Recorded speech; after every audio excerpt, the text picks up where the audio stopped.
I need a hug. I don't know. Couldn't think of something funny. Neither could I. Alright. Once Darty... Oh, that's why I hear minigun fire. The stream's up now. Okay. Yes, once Darty and Cole...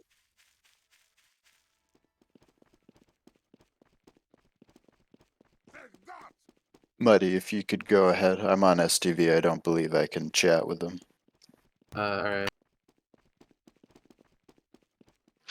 Alright. Very well. Oh, he was taunting. Classic. Alright. Okay, well. All right, so we are live. I'm assuming we're live, right? Are we live? Are we good to go? We are live. All right, what is up, chat? It looks like we've got 74 of you guys in the chat already. I'm pretty excited about this. Start probably with the introductions here. My name's Purple from Purple Gaming. Who else do I have here? I got some beautiful other commentators with me. I'm Muddy. I'm an engineer player, and I stayed up really late last night. So, to quickly put a stop on my introduction, we just had heavy boxing. Darty is the champion for this specific game. This is they're redoing it because he's taunting. Oh, okay. That was a little unfair, they considered it. Well, the heavy boxing is to decide who gets to choose who's on defense or offense first. I'm Tim. I'm not on the screen as a caster. Well, Tim, you are a valued caster all the same, and we appreciate you being here. All right, we're going again. This is just a bit of formality, as you might know. You know, if it has to do with settling anything, I think fisticuffs is the appropriate choice every time. All right, so our teams are going to be for this match. Let me quickly go into a chat where I can get the full team names. We're going to have the Carny Kaijus. This is going to be, I believe, Cole's team. Yes, they will be offense first. And they will be against the Degroot Knights, Darty's team. They're going to be defense first. What do you fellas know about the players on each team? I know we've definitely got some skilled players on each team here. I have the usernames loading in right now. A lot of great usernames I recommend. Or I recommend, not recommend, recognize. A lot of great, recognize is what we're looking for. A lot of great names, and I'm really excited to see how many people in the chat know these usernames. And I'm looking for those guys to shout out your favorites. What brought you here? What player are you rooting for? Well, I got Darty's on my friends list. We're buddies, go back a while, so yeah, we're a little biased. Only a little biased, of course. You got him on your friends list. I get minuscule that. Amount. There we go. There we go. We got them popping into the chat now. Coyote, we got some people yet for Sexy Man Fran. Local soldier main, definitely a Fran fan. I can see that.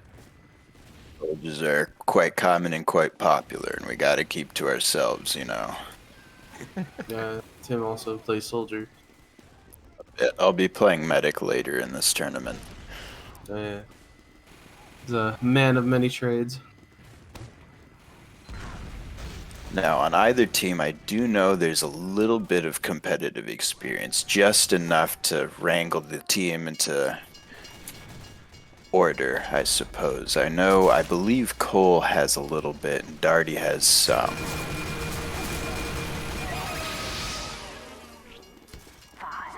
Oh, here we go. Looks like the teams are readying up. We got this tournament underway, our first match. And does anybody know this map? Because I personally have no experience on it.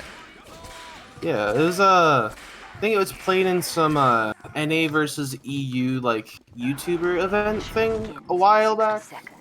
I think. Yeah. It's not a bad map. We've been testing it out a lot in the pugs and practices. Yeah, and this is the only map that I think has seen previous like casted play before. The next two maps are just all new, so it's not a whole lot of call outs, a whole lot of meta for it. It's just kind of, let's see how we do. some raw TF2 skill. If you wouldn't mind, real quick, Ian, could you just quickly skitter by the medics and the snipers and the spies on your stream, just to check what items we're seeing? We're seeing the sandwich, which is a classic. It looks like Red's running regular Uber. That's right. For blue, they've also got Uber, so there's going to be no crits to try to blitz down the other team. Privateer's on stock, Pauper's on stock. Cool stuff is on the not your eternal reward. Someone else take that. Kunai, thank you. Yeah. Give him a lot of survivability after that first backstab, not immediately die to someone turning around.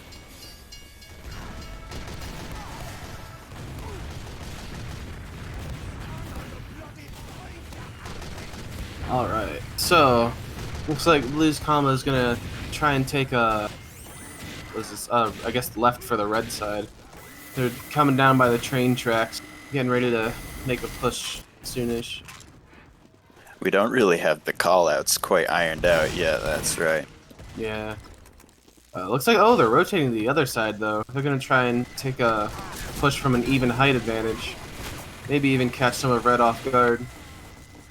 You know, it's funny when you mentioned the fact that there's not going to be many callouts, because I feel like the players themselves are in a very similar boat to where they're not going to be very familiar with the callouts either, which means this is going to be just as new of an experience for a lot of them as it is for us spectating.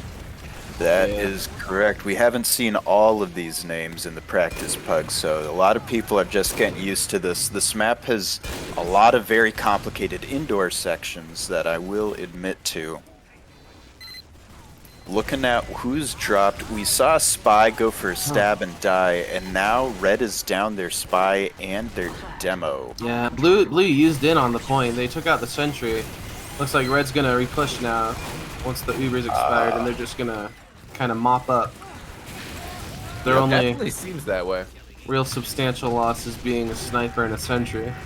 Ooh, and we have Red actually popping Uber. Not sure if they were forced or not, but it looks like they used that to manage to get a pick on the blue team's engineer. Blue has lost their medic, their engineer, their heavy as well for the moment. They're coming back up, they're getting the spawns back, but now they have to reset and get their beam back together. The Red spy in took some position, hits, just keeping his eagle eyes on the combo. Decloaks. Oh, gets caught. That's though. unfortunate. Ooh, we've got Privateer on Sniper right here. It looks like he's got a good angle, but he is going to miss the shot. Almost gets that pick. Not quite hitting that. Oh, here we go. We got an angle. That demo man, that heavy, both see him. It looks like they're going to fall back. They do not want to be in the sidelines of a sniper when he's got it fully posted up with a full charge. Blue's spy has gone to their spawn probably to sabotage the teleporter, which is far more effective against defense than it is against offense. Oh, Ooh, picks are Rocket being... Man oh, Fran no. popping up with a double kill up on the high ground. They're down, what? Scarlet. And Red Engineers sapped out. They've got no more buildings. Blue's Ubering in here. There we go. This Uber is right. 5 picks. Yeah. Red kites it pretty well. They've counter popped. It looks like their med gets out though. Blue med gets out. That's always a shame when a failed push manages to have the medic survive, because you know they still have that Uber advantage. They're still building. That was a great counter push by Red, though. They waited just until their Uber was better, managed to push them off the point, and any of that time that the blue team had on the point is pretty much going to be mitigated by the fact that the Red team's set back up and ready for defense again. They're doing it quite well. Cool stuff's waiting here by a picnic table for a sandwich or a backstab. We'll have to see. But Red's doing extremely well. They're dropping 4 or 5 players, but that Uber keeps coming in clutch, keeping control of the point, setting blue team back. Yeah. Engineer doing his job, getting sentries that go up and go down, but all they have to do is draw attention. He's doing a pretty great job at it. Ooh, Pauper headshot onto the Red Pyro. Ooh. Ducks in behind the Red combo. Just peeping it out. Trying to make a play here. Oh, we've got Fran at an angle, manages to take out the red team's teleporter, which is definitely going to slow down the red team a good amount, especially on a point like this. And he seems to bait Bottle forward a little bit, wasting the charge. He does get out with barely any health, but he's still alive. He's still causing havoc. Blue Spy gets caught out by the engineer, but it looks like Almost they're gets just the gonna sniper. kind of. Ooh, there we go. And Scarlet gets a call out for sure. Notices that Rocket Man Fran is low on health after his next attempted flank. He's going to get picked down. Great pick Who by did Scarlet. Cool Stuff just get? Cool Stuff just got their heavy. That's a lot of health and power that Blue no longer has with which to push. Yeah, red team is definitely Both making teams those got essential Uber. picks. Both teams got Uber. That is always exciting when both teams have Uber, especially on a very clutch point like this. The first point here, definitely in the blue team's favor on spawns, but the red team obviously has it locked down. They've got a lot of safe area to reset to, and to the person who asked what the name of this map is, it is Undergrown, I believe, Overgrown. or Overgrown. Undergrown, close enough. It's one of those, I think. Yeah. I think you know, just if you made this map upside down, that would be underground. Ooh, there we go. Oh no, Rocket Ooh, Man Blue Fran coming in with is the power flashing play. in. Red has to flash everybody to keep him alive, but looks like Red's still... Uber is just barely better. Never mind. Never mind. The entire red team has wiped, aside from the red team spy, as he tries to get some damage done on that point. They have held for up to last minute, though, which is excellently done. It was a great push by Blue to get them out of there, and now Red just barely has that time to get spawners and set up. Yeah, 6 minutes is not a bad hold time at all. That is actually pretty good. For a map this small in length on Highlander, that's a good time, and Cool Stuff managed to stay alive, if you noticed, making sure that they had to keep watching their backs as they walked forward. They couldn't just blindly go forward. Ooh, Scarlet getting an amazing double kill. This Scarlet's movement on Scout has managed to get them a good few picks. Oh, Bottle with an incredible trimp. Manages to get up to some high ground there, but is not going to be able to get any picks after doing... No, I lied. He gets one. He gets one. Gets one. All right. Each person Red loses now is incredibly important. They spawn right there, but that spawn time is so long. Blue's got a demo and sniper a flank adventure going on. Oh, never mind. Sniper gets caught. Nope, I think they might just be lost. This part of the map is confusing, but their demo almost gets the med. Brings the med very close to death. That would have been very bad if they lost that Uber advantage. Looks like Blue lost their Uber advantage, though. They're only at 2% right now. Yeah, Red's got full advantage here. They got full Uber. And Bottle's coming in. Don't know exactly what his plan was, but... He likes to fly around the map at high speeds. Alright, Blue's setting up. They're getting their feet underneath them. They do. Yeah, I did hear he's holding it, so he can't do any work right now. They're just waiting for the push for... That's Battalion's backup, is it? Yeah. Oh, but he's not going in with the combo. That's a huge blunder. Now he is. They're going in. The rest of the combo doesn't follow him, though. See, the demo and spy double push combo. They deal a substantial amount of damage, actually. Yeah, and just like that, even if he wasn't going in with the combo, he managed to get 2 picks on his own before going down himself. And he forced their medic. And forced too, yeah. That's a huge deal right there. This is just easy ad secured. He's confused as to where the sniper went, but there's the door there. Alright. Blue team getting some very well-deserved time on that point, but the red team manages to push them off just about halfway through the capture. It's funny that force worked out to their advantage. They didn't drop many people, and Blue trying to capitalize on it ended up losing people. But they kept their medic alive, so now Blue has complete Uber ad, and Red's medic is just spawning. Oh man, and just like that, Blue team going in with that Uber, pushing right on in, Ubering the Pyro, and making some absolute mayhem on the point. Oh yeah. So... thing if they just kept it on the pyro and just kept spamming air blast, they could have just stood on the cap. It looks stalling the points super well. Yeah. There we go. They've got the scout on the point, but it looks like the red team is going to have a couple of players trickle in, and that air blast is going to get that scout off the point and stop that capture. It looks like Blue's not going to give up the pressure quite yet. They're going to keep trying to take... drops the med again. He's had a using... couple more people come in, but they all got the headshot on the KO'd. blue medic by Privateer. Sorry to interrupt. Oh, that is a well-deserved interrupt. To pick on the medic is the sniper's absolute dream. Yeah. Looks like Red is gonna regain their foothold here. Got a sentry up, they got their spawners. Blue's back to the drawing board. The struggle Red has is there's so much verticality above the point. There's about 4 different options for Fran to filter in from, and they're stuck at the low ground. So it's a bit of a hard hold, but they have plenty of cover to work with. There's not much spam Blue can use to really keep them down. Yeah, because when the demo came in and basically solo wiped like half of Red, just dropped in from the top and said, "Hey, hi," and well, the rest is history. So I think if Blue takes advantage of that, they could just drop in and kind of wipe out Red, I think. They're trying to build right now. It's going slowly, but they do have about 20% Uber ad. So they're going to have Uber before Red is if they can keep building it at a faster pace. But until then, there's only a minute on the clock for them. They have to capture it. Yeah, and once they're setting the time, so they will have the chance for overtime as well, if it does come down to the wire. Looks like they do Uber, but the pyro gets knocked out of the beam. So A lot of stuffage going on. Yeah, try to salvage what they can with Rocket Man Fran, but it looks like they just barely hold on to the point. Each time they Uber in, it just becomes anarchy. Pulper though, Pulper's behind. What is this?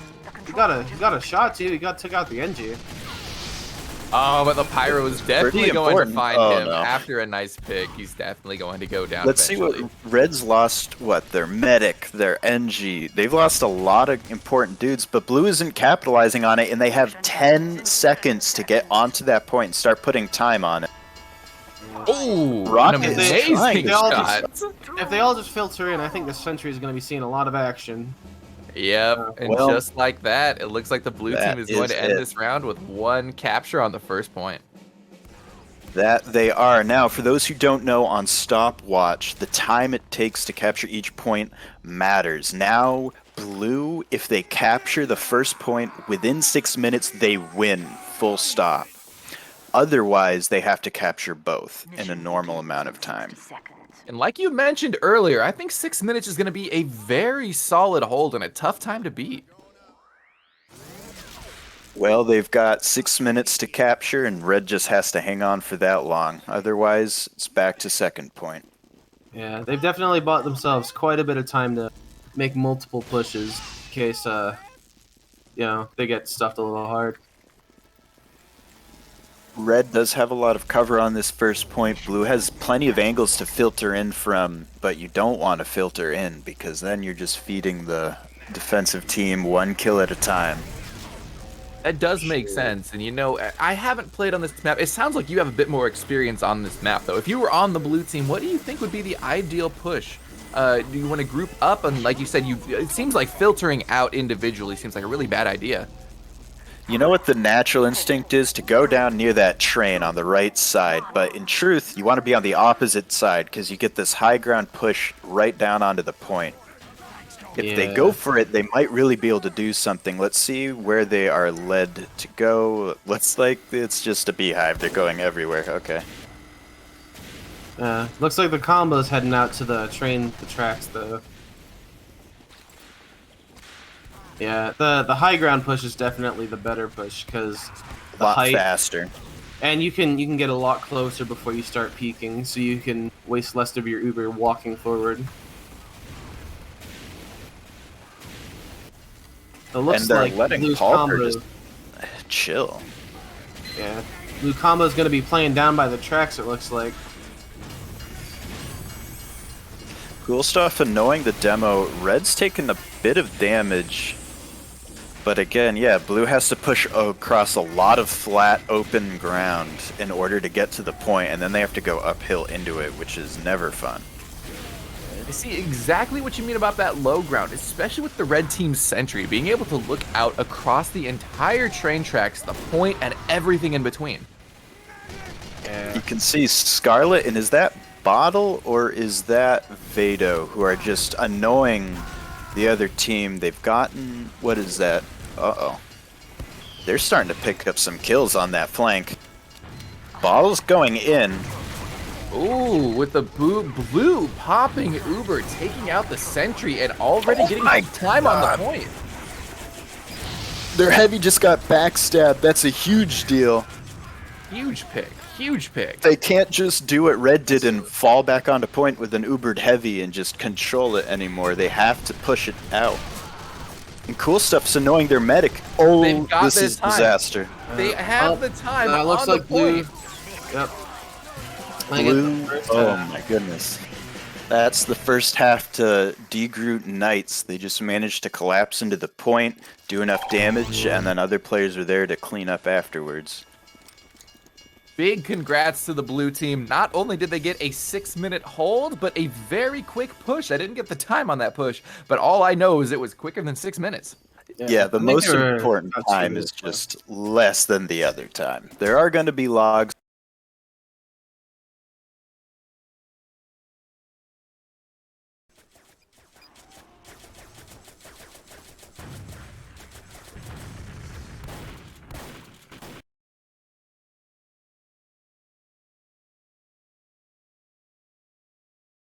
Or Undergrove, the next one coming up. That was the name that I was thinking of. It was Undergrove. No wonder. Yeah, undergrown. Close enough, like I said. Yeah. So, I'm not exactly sure which one is next, actually. For those of you in the Thank you. I'll give you the skinny on Haywire with Muddy in a moment here. I need to go use the restroom. I'll be right back. Absolutely. Now, for those of you guys that are not familiar with these maps, because I know a lot of you guys in the chat probably aren't, Overgrown, as we saw, was an attack defense style map. Haywire, I believe, is going to be a payload map, and the last one, Undergrove, is going to be King of the Hill.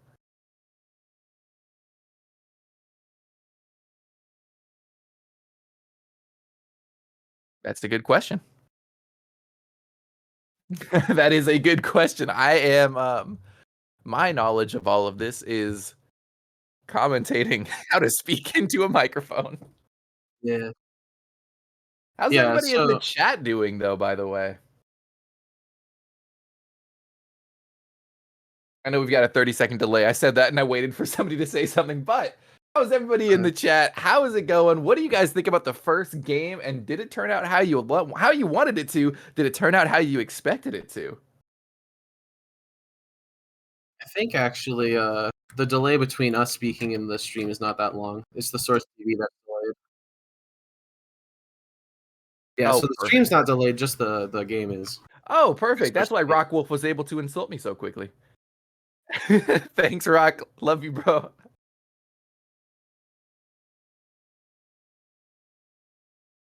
Yeah, so we're loading into Haywire now. The teams are gonna add up. We're gonna be up here in a little bit. So, Muddy, would you like to begin the spiel on Haywire? Sure. So Haywire is this it's a payload map that we found. We tested it, played it. It's a very big point or big map. I need to mute the stream because I'm like distracting myself with my own voice. Echo. All right. Echo. Yeah, it is. It's throwing me off hearing myself. So it's a pretty big map, especially a super long first. First and second are pretty fun. I enjoy playing, but third and last can kind of get a little. They're a bit claustrophobic. Yeah. Personally, playing the pugs, playing the practices for this, first and second is really the meat of the map.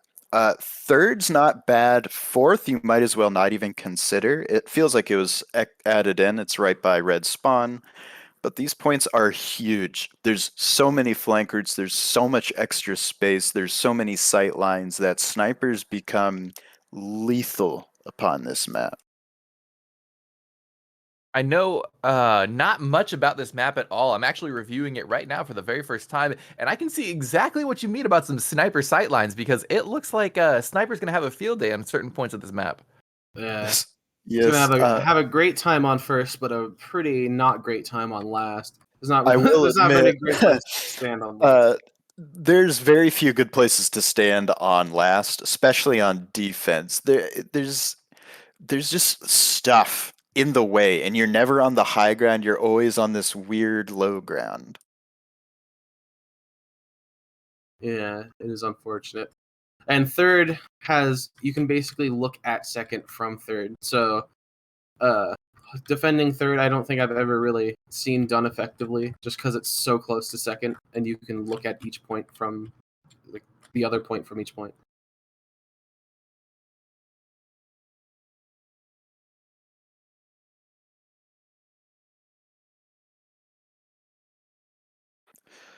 Yeah, I'm on the STV, so my messages won't be able to go through, but Yeah, I'm heading in to game chat or to the all right. Much appreciated.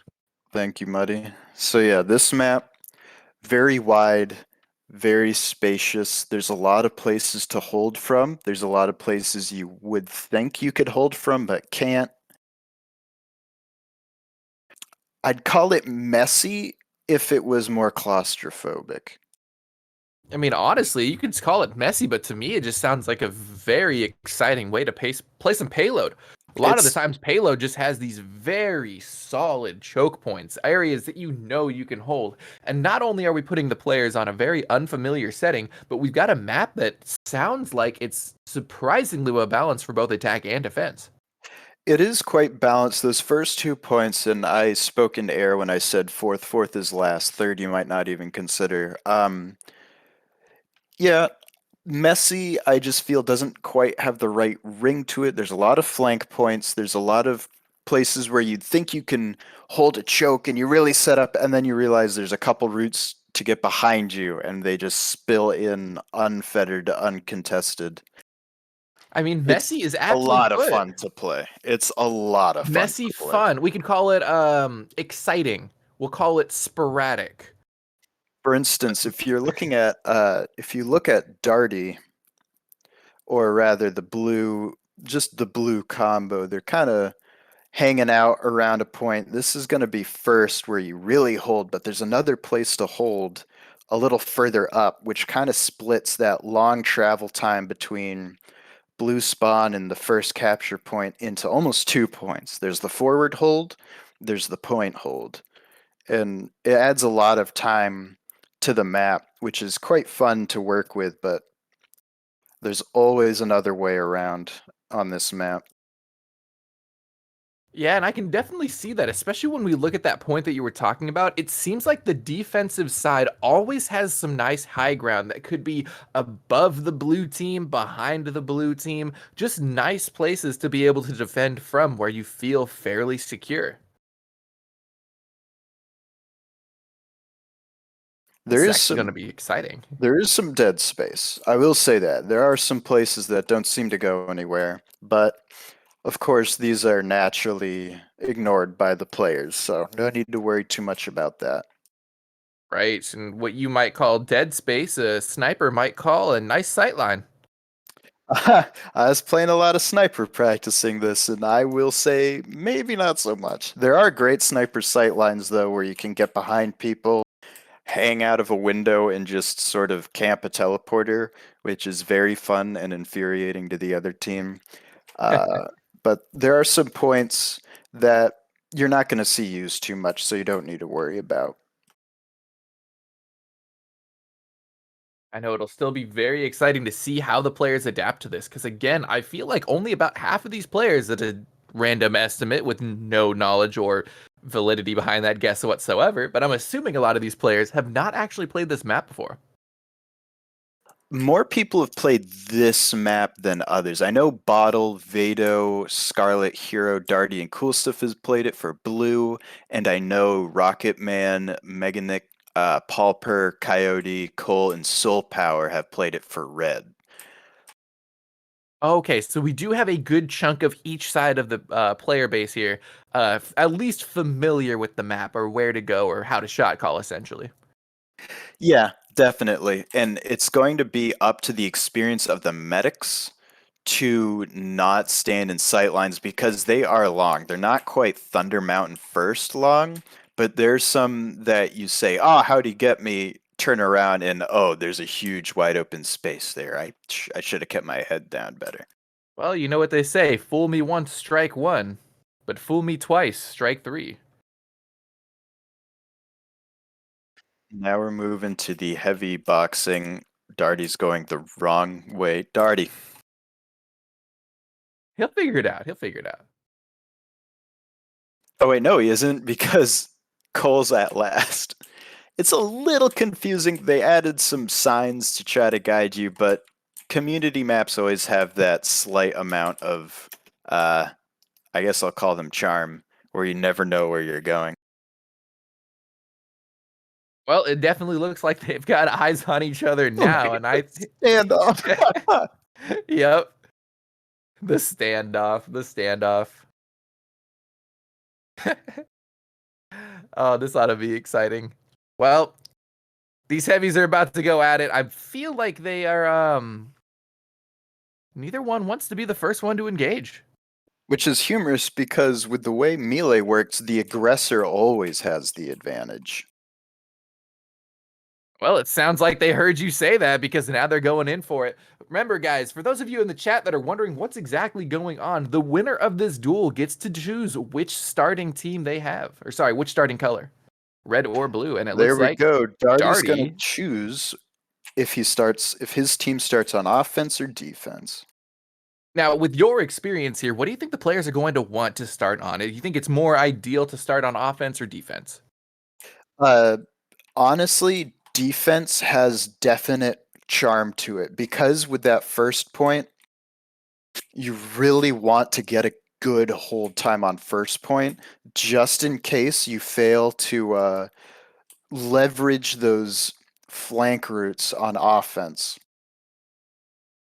Now they're about to get ready. It looks like Darty is showing everyone where the point is just so that they're all 100% on which direction to go. Cole's still on the wrong team, but I'm sure that'll get sorted out.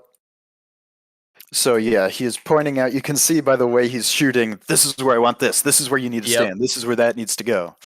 I see that he's definitely making some shot calls here, making sure everybody knows where to be, how they're going to hold it. And like you said, it looks like they really want to set themselves up for a good hold on the first run.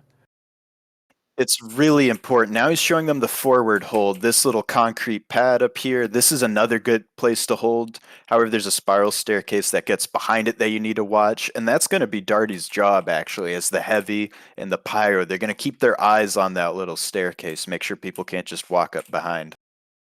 Now, we're talking about some great hold points here where the blue team can flank from and what they got to watch out for. But do you think there is a mental game to being on defense first? Is there a sort of advantage that you get from being able to hold the blue team off? Maybe one, it's familiarizing yourself with the map, or two, it's just disheartening to the blue team so that when we switch sides, they've got that momentum going in. Muddy would know this better. I'm a soldier player, so it doesn't affect me as much, but Muddy as the engineer would definitely know. I'm back now. Sorry, what were you asking? Would you say that there's a mental game to being on defense first, to sort of having that momentum going into offense? The mind game, if you will, the mental game, keeping yourself in a good mental state. Oh yeah, if you just get absolutely steamrolled, like it doesn't matter defense or offense. If you get absolutely steamrolled, it's hard to like have confidence in yourself the next round when you're on the other side. And I know that doesn't just go for TF2. I think you could say that about most games. That tilt can be real. Oh yeah, for sure. Sometimes it ends up being a self-fulfilling prophecy. But the teams that rather ignore the tilt can sometimes use that to their advantage. Looks like they're going to be setting up in the forward hold, as I call it. Yeah. got a pretty forward sentry here, but if they can keep their ground here, this can be a pretty useful sentry, but can also possibly get spammed out if it's not constantly tended to. How would you comment on the micro positioning of that sentry, where it is on this platform, Muddy? I would probably move it a bit more to the right and angle it a bit more to the left, just so it covers more of like the lower ground, but still pretty solid where it is. Maybe move it forward a little too. I don't know what Scarlet No wants. matter where on the platform it is, a spy can just reach it with a sapper from beneath. So might as well give it maximum coverage. Now, Fair Muddy, if I enough. remember right, you are an engineer main, correct? What would you say about the loadout that we see on our red team specifically? Do they have a good hold? Do they have the right loadout to a point like this? Yeah. The one of the problems I've noticed with this map is that ammo seems to be a bit sparse. So I personally like to use the Eureka effect, so I can just have a resupply in my pocket, basically. But with the dispenser on the Jag, it's pretty solid. So just a comment, On shotgun too. It's ready just to to put up hands if he needs to.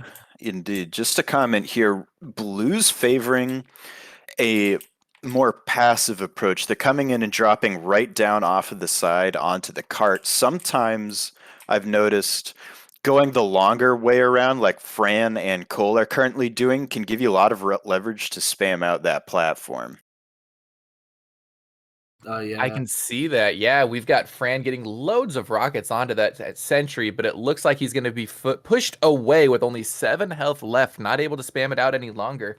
Oh yeah. Thanks to that not gunslinger. You can tell I don't play much Sniper. engineer. The laser beam. The Wrangler. Wrangler. Thank you, Yeah. thank you.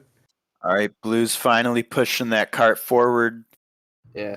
I'm free camming a bit here too, and I see on the very Likewise. left concrete flank here, there's actually a little tiny spot where you can peek the sentry from pretty far away and not get shot.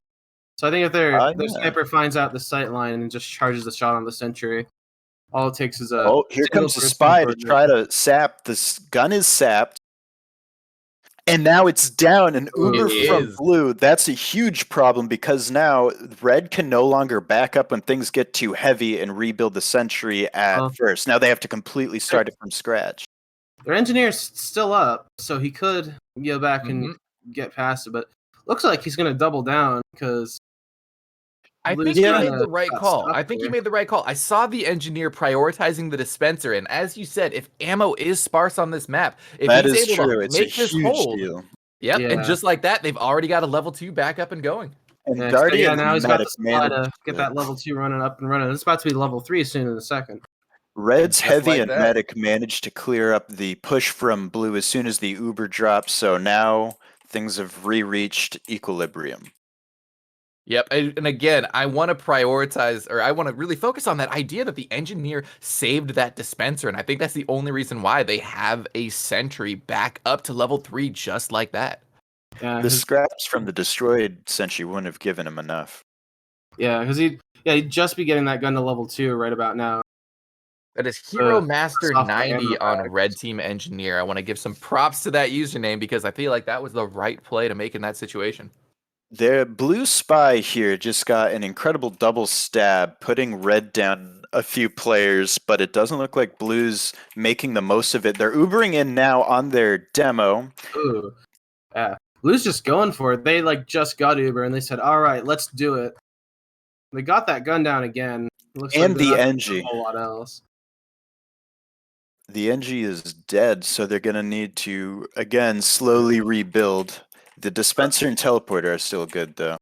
Yeah, that's kind of all you need to just keep throwing down sentries over and over. It's a big supply of metal and a way to get back there when you die. Now, a question for Muddy specifically here, because we've got this engineer putting the sentry in the same spot repeatedly. It seems like a decent spot to keep a sentry, but is there a merit in putting the sentry in a new place, somewhere that the blue team might not expect when they come back in? Or do you really want to keep it there so that you keep them from pushing up that little ramp?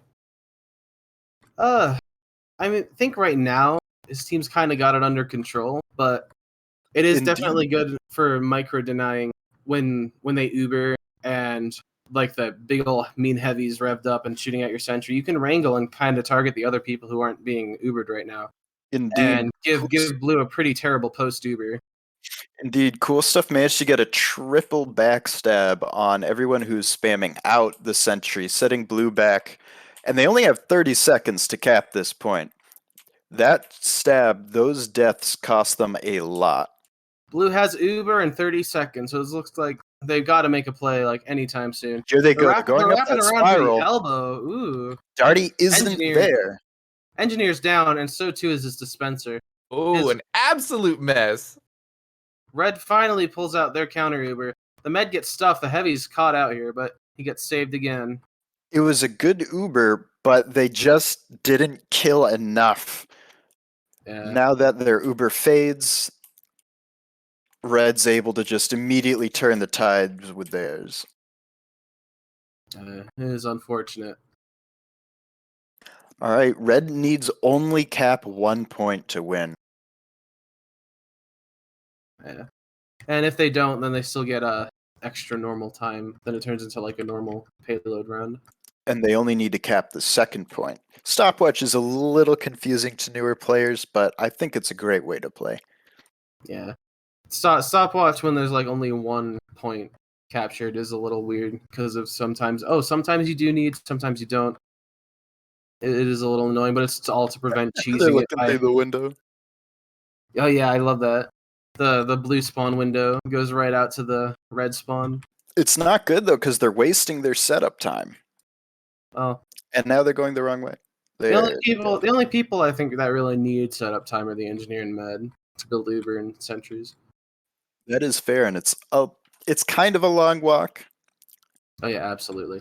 This is definitely one of those maps where the Jag effect rollout is just absolutely goated. Looks like Colin's got the Eureka effect, so we're going to see a bit of it come into play. There's that Eureka effect you mentioned earlier. Now, I've never used the Eureka effect personally, and that's because it's not strange.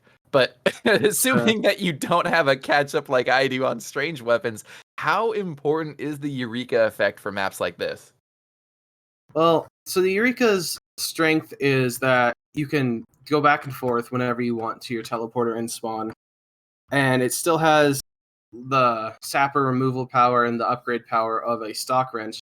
The only real downside is that you build slower. So for times like setup, that's not a huge problem because it's setup time. You don't need to worry about somebody running in at you.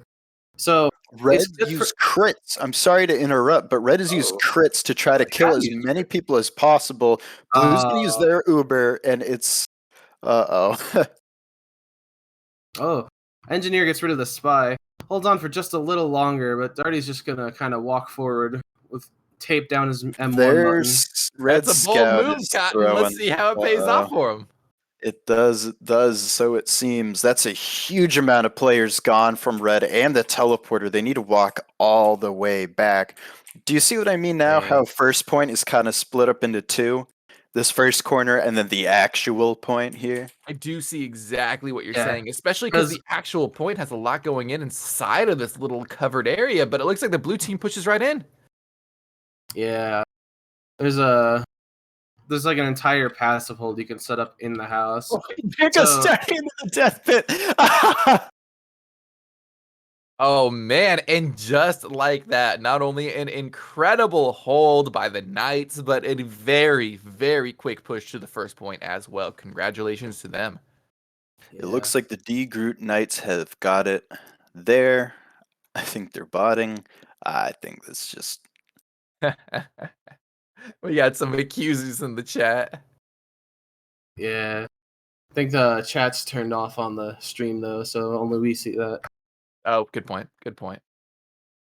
All right, Ian, where is it from here?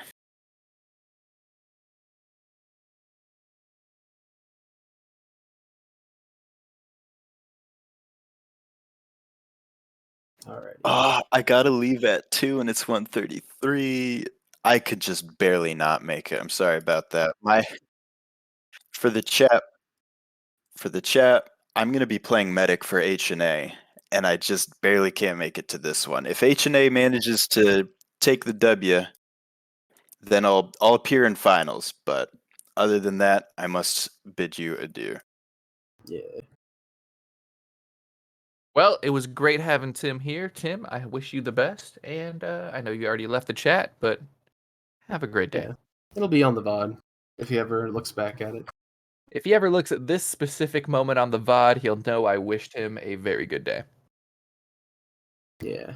All right. So that Degroot Knights took their place in the bracket. I guess we could just imagine it's a bracket. So now we're gonna get what is it? Lime versus HNA. We're gonna take another tour through the same maps with a whole new set of teams.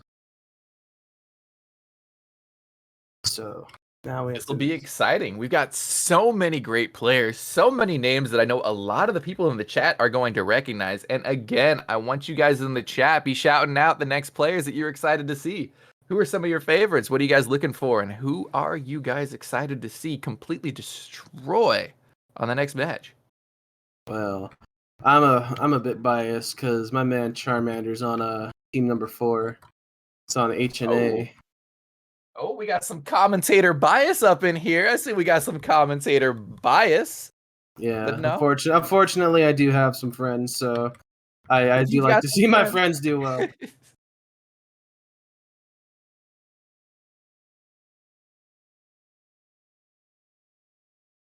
Absolutely. Alrighty, cool.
Huh? What? Hi. Something.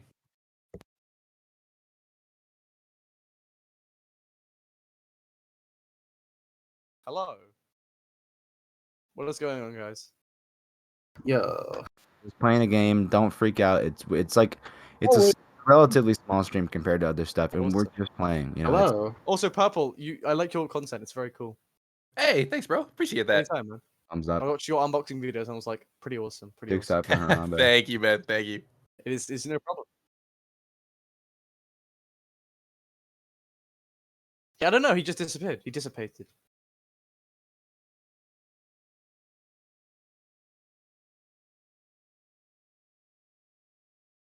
There we go. There we go. Oh, hey, what's up, guys? How you doing? Pretty Hey. awesome. Pretty Pretty awesome. good to hear. Pretty good to hear. Are we on the sound waves here? What's going on? Yeah. We are being broadcasted to everyone. That's beautiful. Well, thanks for Yeah. pulling me in here, guys. I appreciate that. Last match. Someone needs to draw me and Rubber having like a selfie. Yeah, there you go. That'd be dope. Bring that That up. would be pretty Pull it awesome. up. Get the goblins downstairs to draw it. Yes. You guys, yeah, the we have goblins The downstairs. Don't worry, goblins, we'll also take known care as of it. Chloe, Mew, and Luca. There you go. Our little goblins are gonna draw. Is that So how are we is doing that this fucking guy? He has this. Hmm? Yeah. Oh, I love that guy. So He's what so- can I answer for you, my friend? What do you want to Yeah. learn? Why did you? My brain bring is us open. here? Pick at it. Why were Go we ahead. assembled?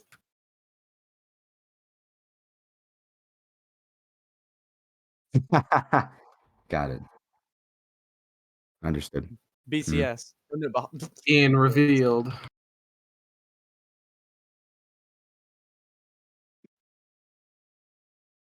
Do you have a stream deck? Stream decks is. You got to get a stream deck, man. They make your life so much easier. Testing. I'm pretty Okay, sure you we're can. good. So Beautiful. I just want to make sure I'm good on this end. As far as predictions after the last round, what do you guys think is going to happen for this round? You've already seen a little bit, I assume. What Yes. is Inferno, go ahead. yeah, Inferno, you can go ahead. So how do you think the map's going to play out for you guys? Well, it's a confusing map, but to look at it at first. But I think we could do pretty good on defense. Yeah. I'm looking forward to it because I like the look of it. It's just oh damn, it looks good. Yeah. Yeah, the absolutely. map does look great. We were doing those pugs obviously before we started. I would say main concern is definitely just team synergy. A couple of people are a little nervous, because they don't really get involved in content creation or just being in the spotlight. And from what I understand, blue team or enemy team HNA does have a handful of like genuinely experienced players. So I just hope that everyone can at least perform their best and has fun doing it, because it's not about necessarily coming out on top. I'd like to come out on top. We all would like to, but the most important thing is getting Having publicity, fun, having yeah. everyone be involved, and hopefully raising some more money, guys. So hopefully we can Have we make had any any more. donations yet so far? How's like how the donos going? Yeah, I think we had a donor for 25, right? Somebody That's donated pretty damn 25. good. That's not bad. Do Probably we have a should all goal, donate or is it ourselves. just like Whatever donate we what can you raise sounds great. want? You alive? You passed away? I think you passed away. No, I'm still here. Oh, I'm right. sorry. Oh, okay, he passed No, away. Yeah. he's busted. He's gaming. Let he's me. gaming. Yeah, I'm just trying to do multiple things at once because that apparently fake there's issues pinch going on. You got the script. Uh, Let me. I have been informed, by the way, Ian, that on stream, game audio, there's no game audio. There's no Yeah. TF2 sound. No TF is currently or later. It's TF2 is Oh, currently yeah. not. It's currently not. Yeah. making any I know. sound. I muted it on our end. So. I forgot to say hi to Muddy and Purple. Sorry, I didn't even acknowledge you guys. I apologize. It's all good, dude. It's about you guys. I appreciate Nah, that. just Though. want to make Aw, sure we thank say you. hello to everybody. Really you know? sweet. So yeah, I mean, hopefully everything goes well. I think everything's going great. I'm hoping that we can encourage more people that make content to actually divert all of their viewers to the actual stream itself, so we can try to push towards the top. Because once you're up there, people get recommended, and we can try to grow it. And as long as we can get some sort of attention, we could potentially get some more momentum and get this thing rolling. Because the whole point is to try to keep doing this every year, every season, obviously. So Yeah. we can get more people involved. Just try to have more Next fun one's with it. winter, isn't it? Or is it autumn? It's autumn. I believe it's autumn. Yeah, it's gonna be Ooh, autumn, interesting. fall.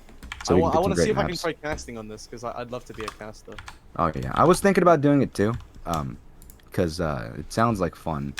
So Me, I've never Rubber, done it and myself, A few other but people casting would be pretty awesome. yeah, that's all for the future. We can figure that out. So that's Oh, all hopefully fun. So what's next in the agenda? You guys are going to be duking it out. It sounds like they want to do a spy crab duel. Yeah, they were mentioning doing a Yes, spy crab. Spy Okay. crab. Fine So, by me. no, that's not. So anything else we can answer for you here? What else can I bring to the table for you? Nothing. I got a What do Nothing. we do?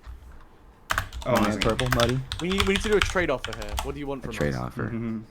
I will offer you Your entire 10 back? seconds of stream fame with amazing headshots for an hour of missing really easy headshots. How about that? How's that I will trade sound to you? game. Deal. Deal. That's a deal, my friend. Sign here, here, and here, and give me your soul and your pants. Thanks. Holy crap. These Just the people are gonna overpants be or the so- underpants? Both, please. It's your choice, buddy. Yep. Yep. Okay. Good luck. Thanks, man. I guys. appreciate it. See you later. Enjoy the stream, everyone. Have a nice one. And root for Lion, baby. Yeah, let's do this, boys. See you later, guys. Yeah. Later, my man. Thank you for popping in. No problem. Okay, so Psyker is not talking, said nothing. So we're getting a Welcome in, guys. Hello.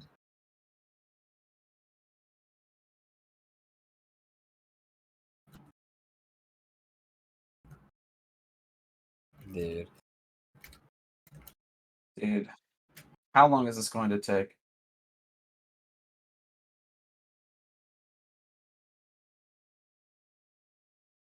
Yep. All right, all good. Yeah, okay. So, No, that's it's fine. okay.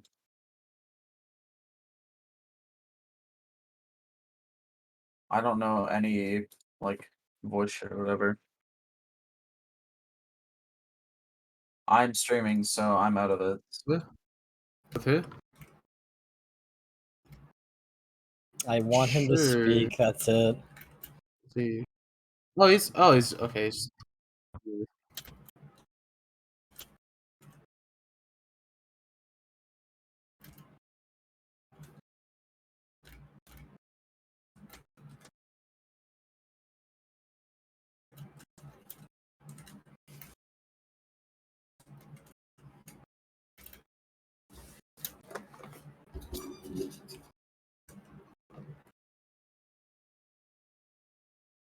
so what does he need? Hmm.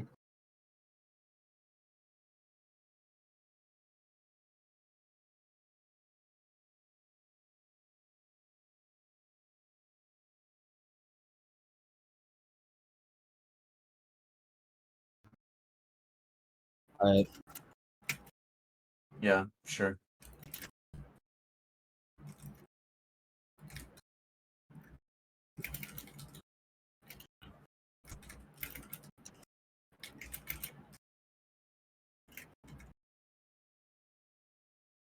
Good. Cool. It's a million times better than the first one. You just this alone.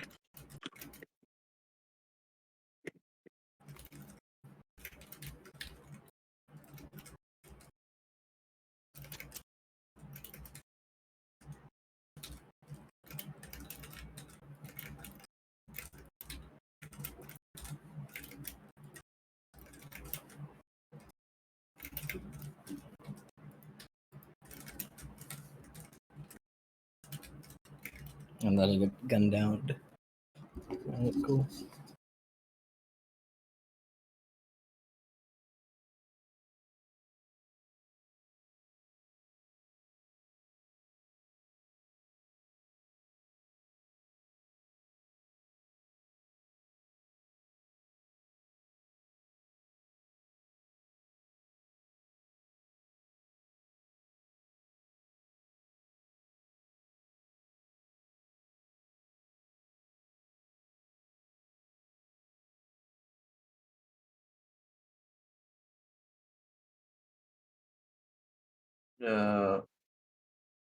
I don't think this is the. I think we just need to get this show on the road. So, yeah,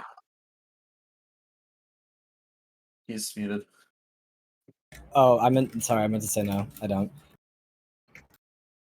Psyker is now alone on Gen 4. Did you talk to him or? Yeah, trying it's, to listen to how it sounds? he said he would handle it. So I'm going to join good. Gen 4 and see if I can hear. He's typing to me. I don't know. So Yeah, I will BRB once again.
I have returned.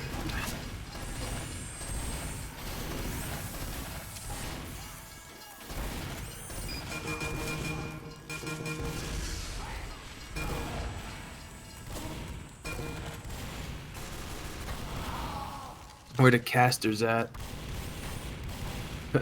Somebody in chat asked.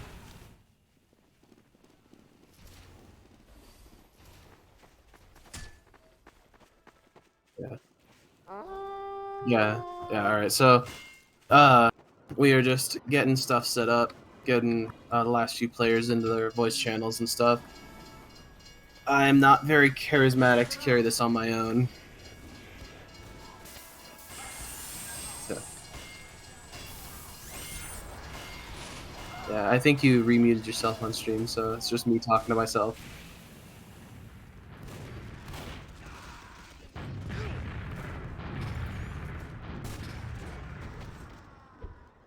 All right. So, oh, I'm on the actual like server spectator mode until they filtered out their team, and they're doing a couple funnies right now in pregame. It looks like got a team of 6 spies. Is all I'm gonna say. Spylander.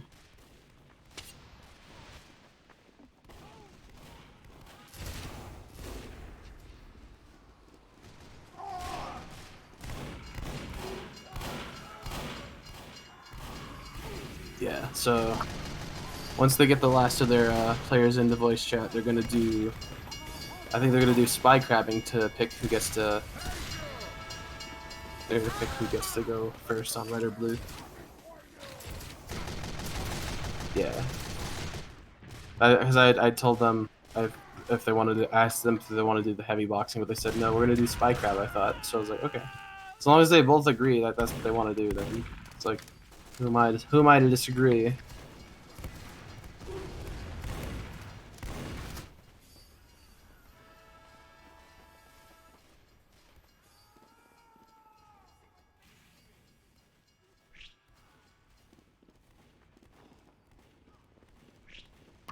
I think all the spies are wearing the party hat, or at least 2 of them.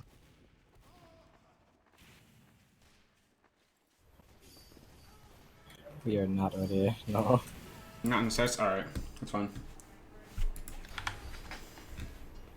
So sorry about that, guys. I heard somebody asking where the commentators went. I stepped away for a quick minute. You're good. Yeah, did what I could, but I'm not. I ain't got the my charisma. If I was a D&D character, my charisma would be a solid 8.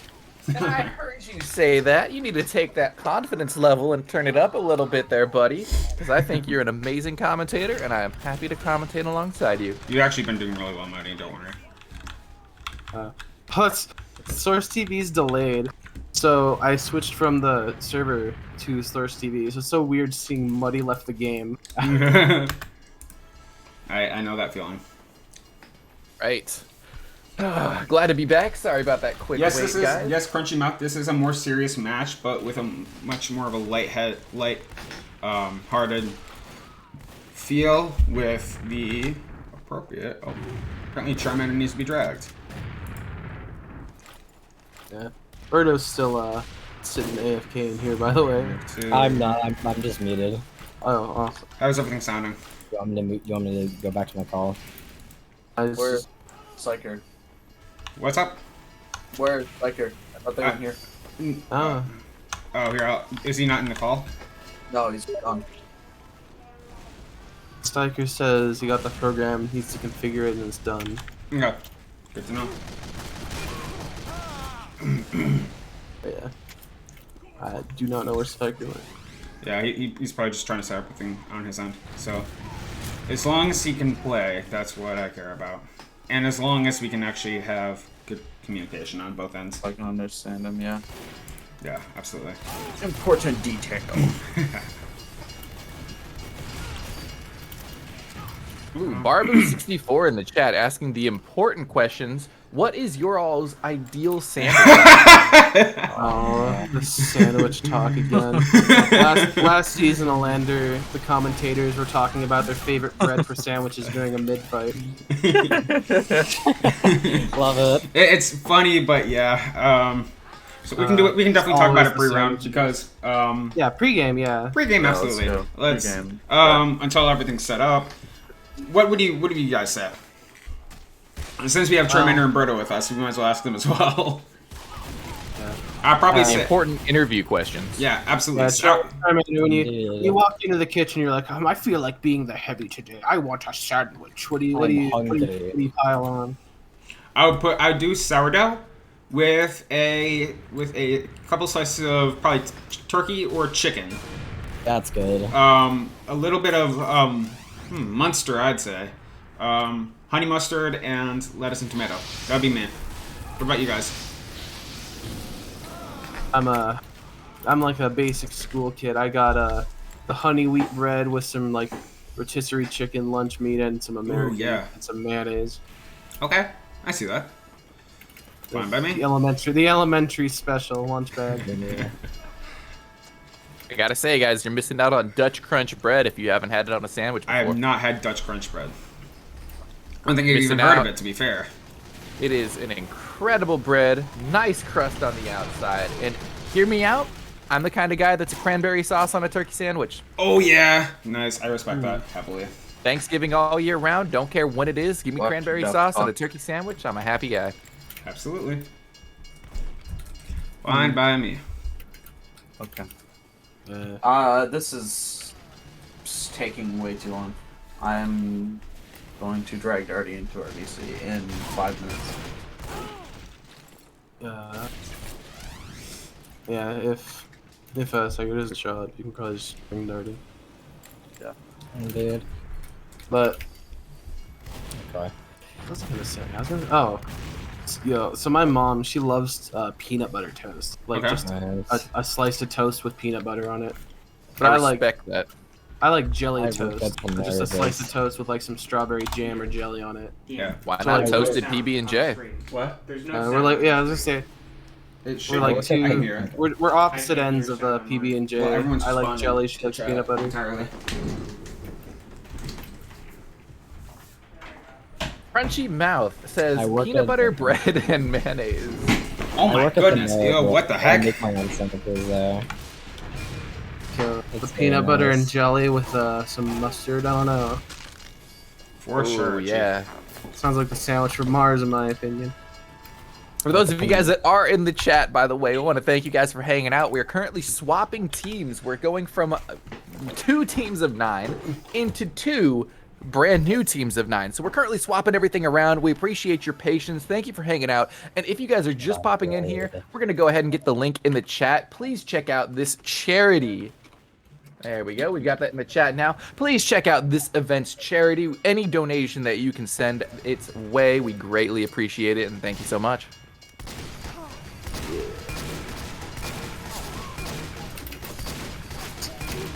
Great follow-up, Muddy, with the yeah.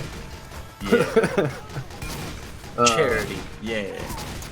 Yeah. To me. And say no to charity. Who doesn't love a good charity? And that's a great part of this event. We want to thank all of our players for coming in too. both their patience, their gameplay, their skill, their time. We appreciate all of them coming in here. So if we haven't thanked anybody individually or called you out by name, just know we appreciate you. Same with the viewers, by the way. Can't say anything about the viewers. We've got 60 of you guys in here right now, taking your time to hang out with us, and we really appreciate that.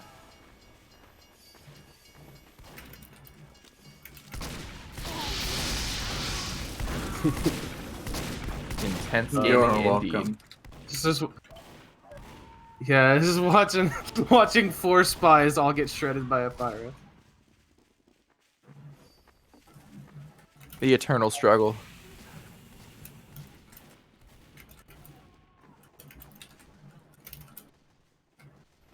Yeah. They're committed to the Spylander pregame. They got a training in the dojo. They're super committed. Now,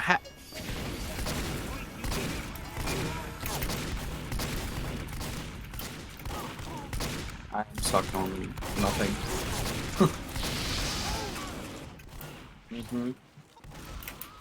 Well, you're... How long ago that's in 257? Is 1 minute.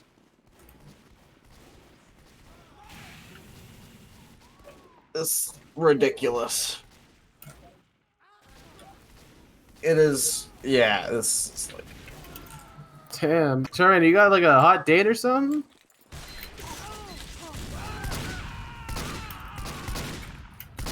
Like, we freaking out about the clock. Yeah. Alright. Plus he is like 150 ping, so, lol. Lol. Enjoy the game, lol. Awkward.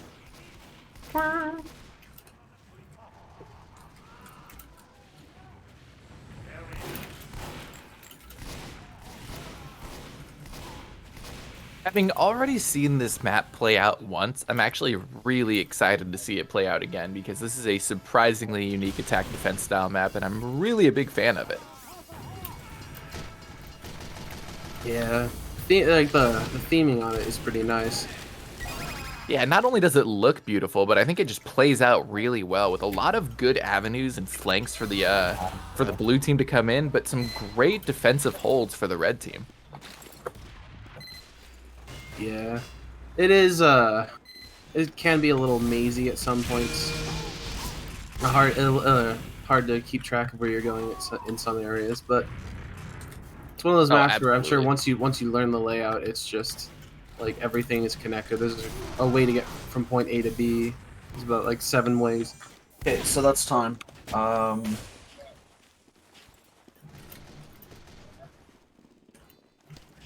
Well then, let's get to Fountain. Said he would be able to play. Yeah, okay. Okay.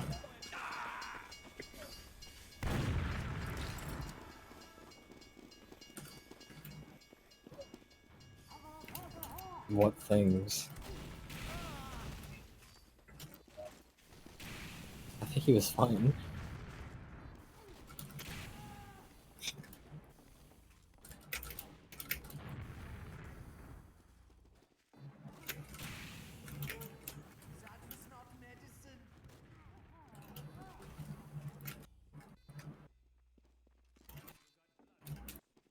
I'm just excited to see how this plays out between both of the teams once this gets going, because there's so many different ways that everybody's played it. And granted, we have 7 spies on a team right now, but once it gets started, we're not going to have that many. Everybody's got their own play style on every class. Every soldier player you see is going to be playing a little bit different. Every spy you see has a different favorite loadout, and that's the thing I love about TF2 is we're going to see some completely different play styles once this new game actually starts up. Especially this map here. When you look at the last point, for those of you that have not seen or played on this map before, they've got some great high ground for the blue team to take on offense on that last point. It's the red team, though, that is actually on the low ground in a really strange way. And I think that makes for a very unique push on the last. Yeah, I think the most effective pushes I've seen on this map, both in Pugs and in the last game, was just drop it in from the top. Yeah, especially when the red team is forced to be on the point, on a low ground. If you can funnel the red team onto that point, the blue team has a great way of doing it. The problem is getting over to there, because the red team does have a clear sight line on almost every entrance into this map. Or I should say, into the very last point on this map. Yeah. Also, we got the circle of spies in blue spawn. We got the I'll have heavy it up. hangout in red. All they need is a table and some chips, and there'll be a little poker gang here. Oh man, we have the heavy stampede rolling out to go meet the blue team at the front. The heavy versus spy update, I see. We got a convoy coming through, boys.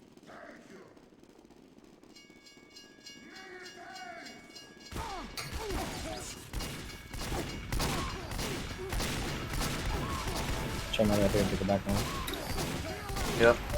Okay, I'm going back. The heavy boxing league versus the ambi spies. I'm getting over here.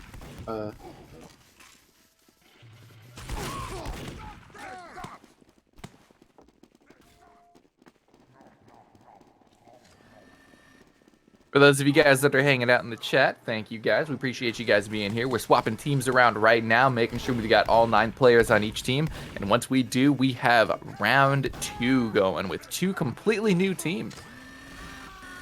Do we know what the team names are going to be for our next group here? Does anybody know what those team names are?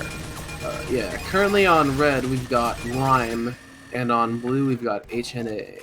Hold no anger. Lime is spelled out like an acronym, but I don't actually know what the full name is, if it is an acronym. I'm sure we'll find out once that game gets started.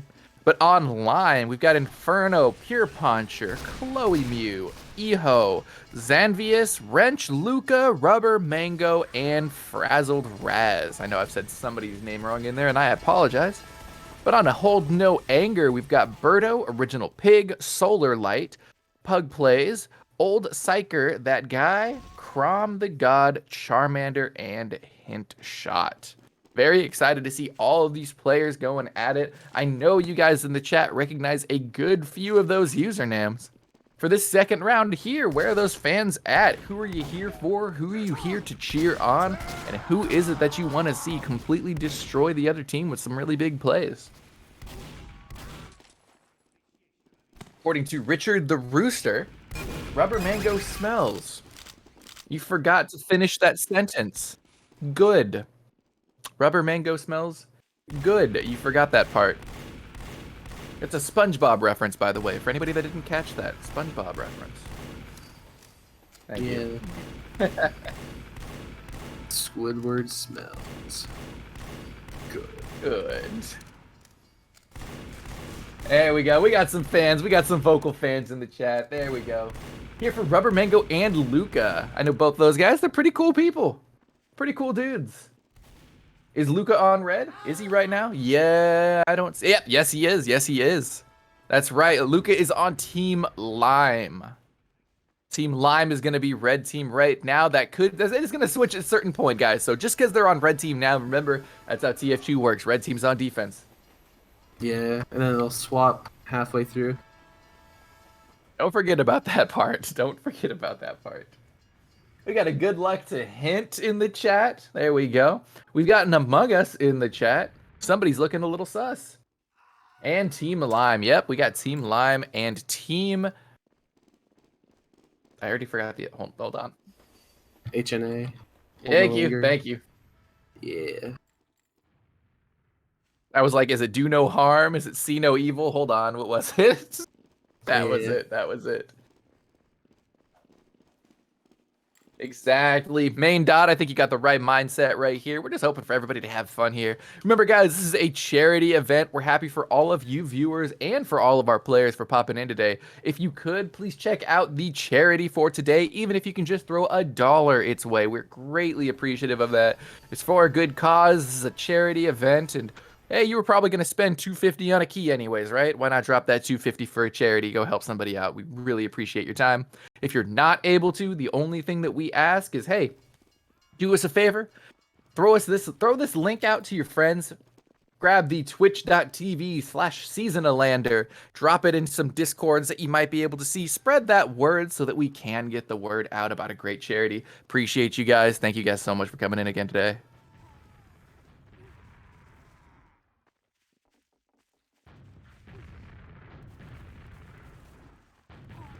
I'm excited to see how this plays out. We definitely had a bit of one-sided gameplay on the second round, but the first round was very interesting.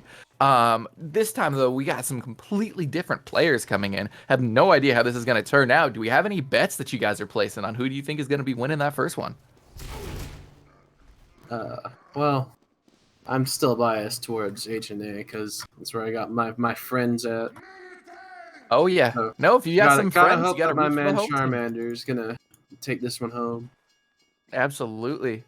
But you know, I got my buddy Luca online here, and not to say that I'm biased at all whatsoever, but I do know one of them personally, so, you know, I'm going to be like, hey, you know what? No, I take that back. Pretend I never said that. Commentator unbiased here. Purple professional. Unbiased commentation. Yeah, 100% neutral. Absolutely. Man, remember guys, this is a fun event right here. We appreciate you guys all being here. We're gonna get competitive about it, but of course we just want to make sure everybody's having fun. That is a priority.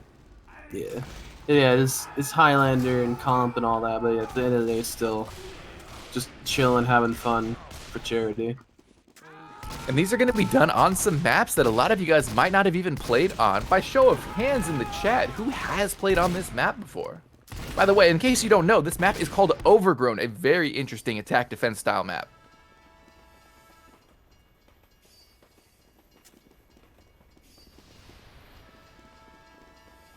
I honestly just absolutely love the look of this map. Just the look of it. It's got a very unique sort of a look to it. Very green. Love how overgrown everything is, hence the name Overgrown. But it gives the map a much more green feel that you just don't see in a lot of TF2 maps. Yeah, it is pretty nice. Because Yeah, most of the grassy maps you see, like at least with comp players, it's the same kind of grainy grass. This is like a natural mossy. I know, and it just adds for such a natural feel to it. You gotta love that. I think Main Dot's got the right idea right here. Even if you haven't played on them, I think aesthetically and gameplay-wise, it's just really good. I'm really enjoying it, especially attack defense, which is usually a pretty stalemated game. This thing just seems to be a well-balanced approach for blue team to jump in and red team to hold. Yeah, Galactic Warrior. Don't worry, everyone's spy right now. But pretty soon we'll be doing some Highlander rules, one of every class. We promise it won't be just all spies once that round actually gets rolling.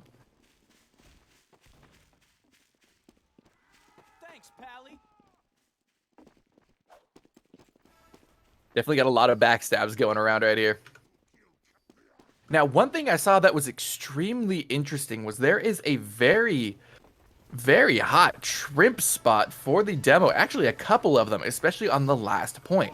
On our last match, we saw one of our hybrid knights doing an amazing shrimp up into where the blue team was trying to hold, gets a pick and blasts back out. And one thing I know is that Solar Light is most likely going to be on demo on this game. And a Pyro main, very interesting. I know that feeling when I chose the username Purple and I would jump into every game. Is that lazy? No, I'm not, guys. I'm the Walmart brand, as my community has officially dubbed me. But I'm very interested to see in what kind of tricks that these players are going to be using here, because there's a lot of interesting high ground. And I don't even know where that last player trimmed off of on that last game, but it was such an amazing way to see a demo man flying through the air there.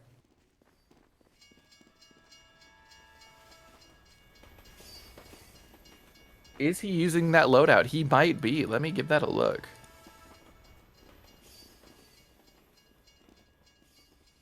Yeah, would you look at that? It's an El Deuterino, actually, if you're wondering what's on Rubber Mango's loadout. That's the El Deuterino. This community event is called Seasonalander. We've got 4 amazing Highlander teams coming in for us today, doing a charity stream and tournament to see who can come out on top.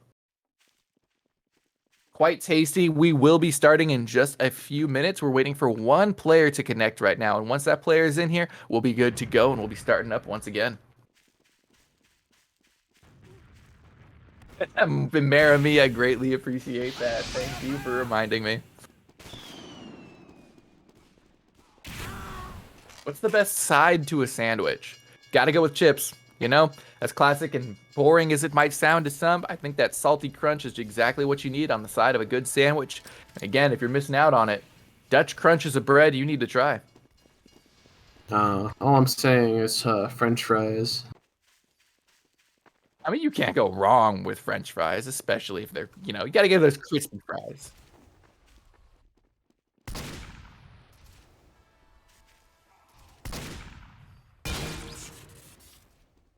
Yeah, so this is every season of the year we get together, we play some Highlander, and we raise some money for charity. It's some friends, some fun, and some frags.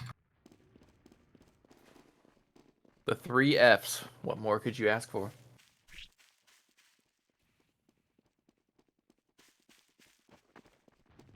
Not sure. We're getting close there. We're getting close. We appreciate your patience in the chat, guys. We're going to be rolling in just a couple of minutes here. When you have 4 Highlander teams, you can imagine what it's like to try to get 1 Highlander team together for a scrim, right? Just imagine trying to get all 4 into a game. We just got to get everybody onto their teams. Once we do, we will get this game rolling. Yeah.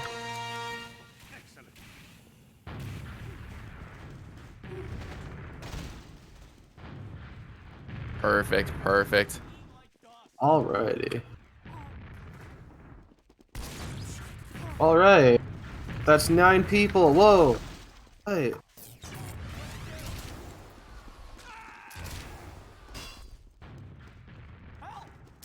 There we go. Match will be starting in just a few minutes here, guys. Once again, we appreciate you guys being here. Appreciate you guys checking out that charity if you can. And more importantly, we're excited that you guys are just here to watch some great TF2. Great moment for the TF2 community. Always love seeing these players get together, these content creators, these commentators, these players, these viewers. TF2 community is a beautiful one.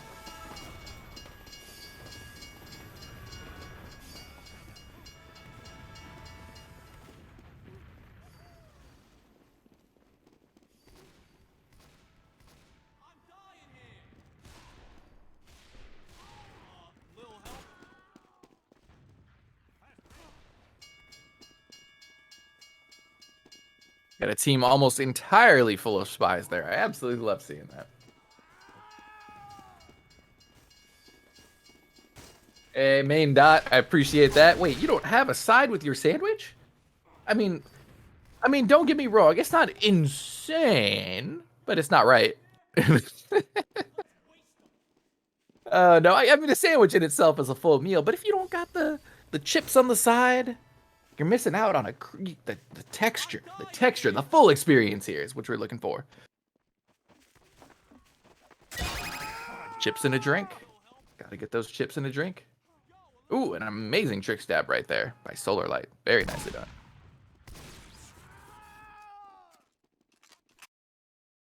No money for a side dish. Trust me, been there, done that, feel that. Garden Salsa Sun Chips, I will say, out of all the Sun Chips, definitely quality. I will give you that. It's definitely one of the better flavors of Sun Chips. Although, I'm going to be real with you here, Barbu. I'm not that big on Sun Chips.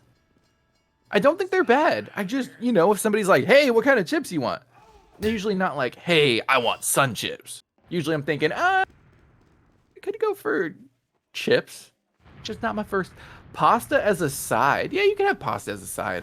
But I don't think I want pasta as a side with my sandwich, Especially a good sandwich. It's already a chewy. You want some crunch on the side, And that's where chips just give you a textural difference. That's what I'm looking for in a side. Depends on the pasta. Well said. Well said. Absolutely. Also depends on the Sun Chips, like I said.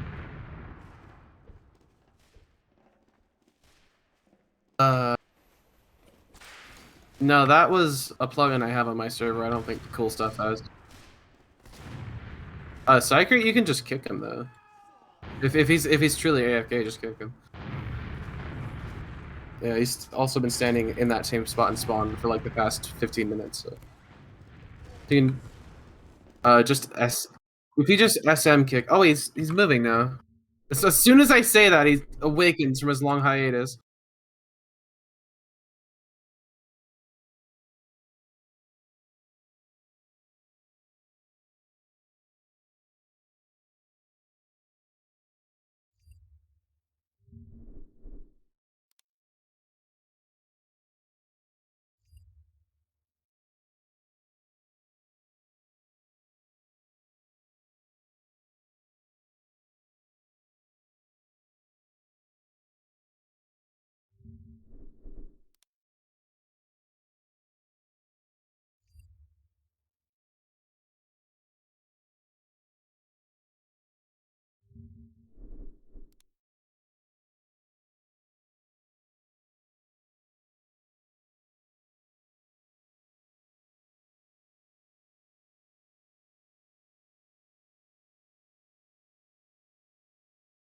Saw through your bones!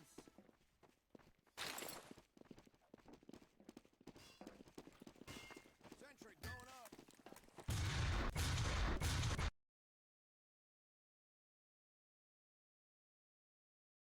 So all we got to do is we're just trying to kick a player out of here. Oh, I got you. Yep, give us just 1 second in the chat there, guys. What we're trying to do is... If you just do SM kick and then type Psyker, it should like autofill the name. Like, it should figure it out.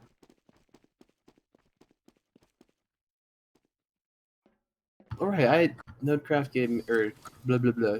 It's Cool Stuff gave me access to the server. So I can, yeah, I can do it because I forgot Cool Stuff gave me access to the server.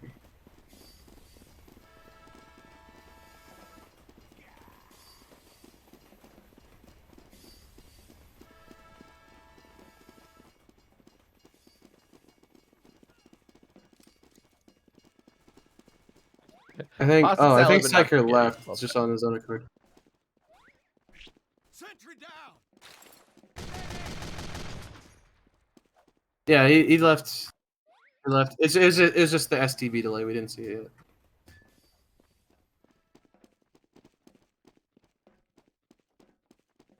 Oh, please.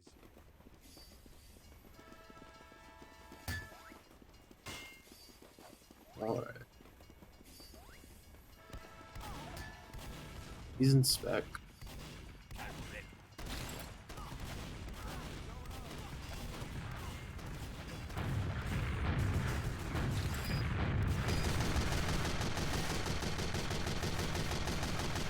Seven Ilium. This is the Seasonalander event. What we're doing here is every season trying to get together some great names in the TF2 community and place some Highlander for charity. We've got the next round starting up in just about a minute here. Oh, okay, yeah. I went to the actual server just to see how like to check in, but they're already in setup time, so we're about to start here. It's happening, guys. It's actually happening. It's happening. It's happening. We got TF2 playing. It's TF2 time.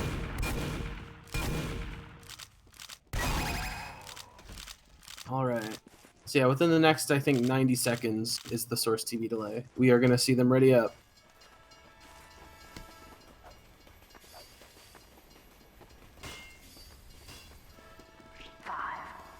Ooh. There we go. Thank you guys for that patience. It is TF2 time. Absolutely. TF2 time is a good time. Everybody knows that. Now we are starting this match up. We've got the red team and the blue team. One of them is Lime. In case you're wondering, that is an acronym. Very similar to every villain is Lemons, but this time it is Lime.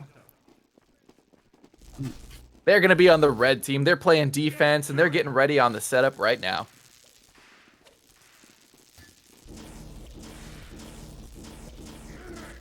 Barbu, I am inclined to agree. Sandwichalander is Bestlander. It is happening. It is happening. It's unbelievable. That's right, Galactic Warrior. We're going to get rolling. We are getting playing. And the red team is setting up. Now, Muddy, we got a sentry once again, which seems like in a very similar spot to what we saw in the last matches. Do you find this to be the most optimal sentry spot for this map? I'm not exactly sure. I think that is a pretty good sentry spot because it has height advantage over the point. It watches over the point. Anybody tries to push from the tracks, you can wrangle on them. But it could be weak if they push from the red's right here and they kind of kite around it and pop as soon as they come around the corner. It's just going to be a whole 8 seconds. You have to tank it. Well said, well said, especially if the red team doesn't have anybody watching that flank. Now, it looks like we have Pure Poncho watching the flank now on Soldier.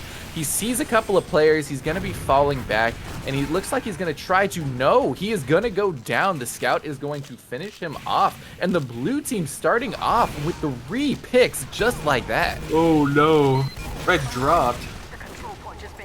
No, red team already dropped their Uber, is down multiple players. The engineer is still up, but only able to do so much as his sentry is just about to go down.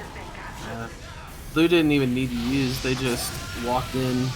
Some incredible picks by a couple of blue players right off the bat. That is unfortunate. Unfortunate for the red team, but for the blue team, they are absolutely killing it, pushing right on in, and red team is going to have to set up quickly on that second point if they want to be able to hold this at all.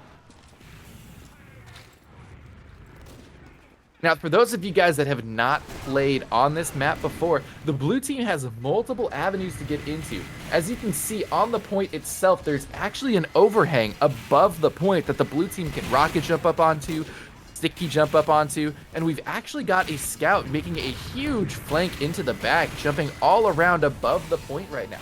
Oh, yeah, he's getting lots of info. He's just calling out everything, I'd hope. Yep. Birdo as the scout, he's got the atomizer, it looks like, bouncing around out there. Gets out alive as well. Spy does get the med, but gets caught. Blue team giving the red NG plenty of time to get a level 2 gun up here. And just like that, the red team loses their medic once again, which means they lose their chance at Uber 2. The spy for the blue team making some amazing picks today.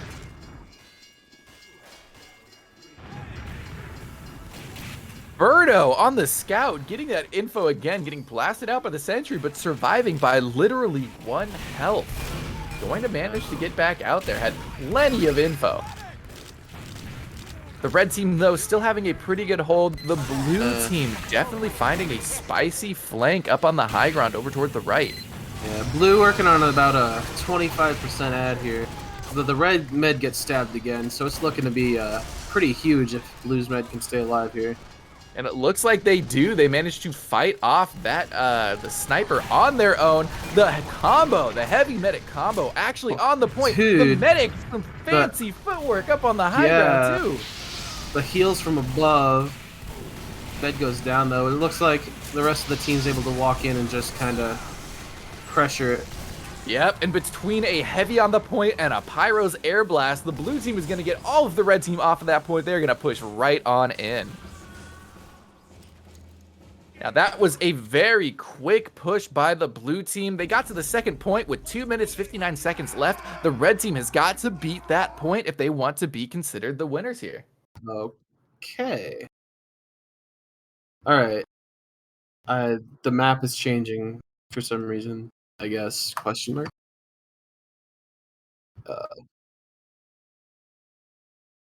Relaunching the map really quick here, guys. Give us just 1 second while the players connect.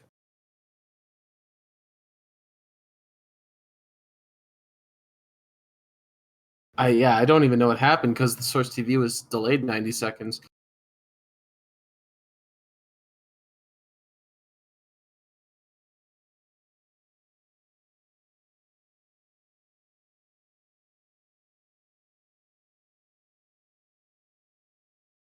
There we go.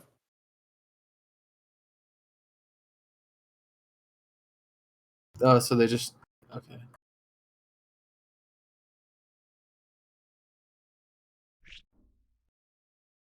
There we go. We're gonna be swapping sides, guys. Swapping sides. Yeah. Because STV's delayed by 90 seconds, so we didn't even. Yeah, main dot. That was a very fast round, but that was on Lime's push, I believe. I was on H&A's push, right. So we're going to see if Lime is able to beat that push. That was a very fast push, but all Lime has to do is beat that time, and they are considered our winners. Yeah, Oh, Galactic Warrior, appreciate that heads up, by the way. Galactic Warrior says the caster's text is covering some player names. Yeah, that was just. I think that was just pre-game stuff, though. Oh, okay, perfect. Yeah, so because they reloaded the map, I think it has to start from the very beginning. We can't just do one round though. So I don't know if they're just gonna set their time again, or if we're just because I think it was 2:59 was their time. So I don't know if we're gonna like just count it by hand, or if we're gonna just start it over. We'll be able to count it by hand at the very least. That way we can get the gameplay going. And then Ian, if you just want to pop into some channels, if you have those, yeah, you have the permissions. And just pop in, let them know they just have to push it to the second point by 2:59, so that way everybody knows what's going on.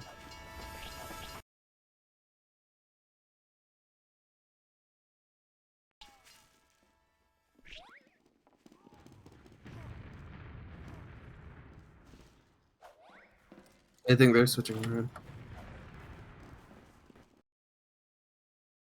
Sorry. We're on defense. Okay. We're on defense.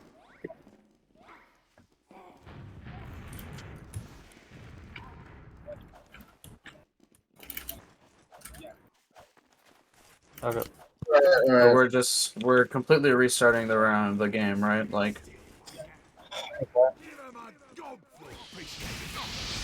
Why? Well, why? Then we didn't. Well, didn't you just say full restart? So that means that neither team got a point. Okay, well I just said, I read in chat we're going to restart the game, so.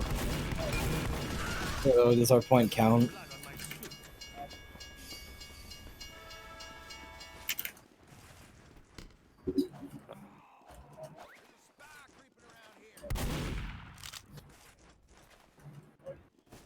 Okay, I'm here.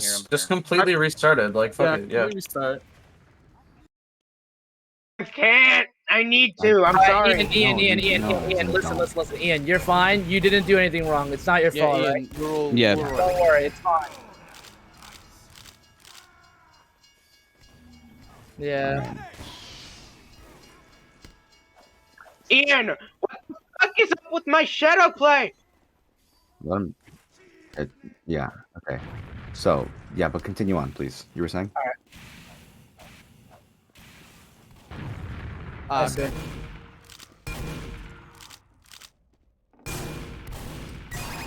Okay. Sure, That's okay. all right. We still gonna decide teams? Okay. So same teams, right? So Okay. So we're good to start. All right. Okay. Well, whole team is here, and we're good to go. and I got arrowed. I was like, Yep. Anytime I get arrowed like that, I always say nice arrow to the med because it is like actually a nice arrow. Thank your medics, guys. Thank your medics. Muddy's got it right. Those medic plays might not be as flashy looking because there's no gib kills. But I'll tell you what, I get just as excited, if not more excited, when I see a fat mid-air crossbow land on a teammate and manage to save their life. Save them from a crater. Man, wipe the team after that. That wasn't all on the player, that was on the medic as well. Come on now. Thank your medics. On the freaking point, dumbass.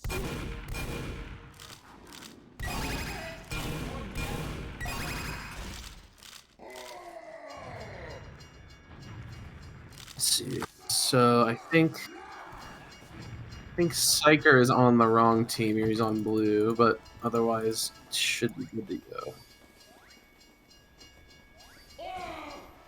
There we go.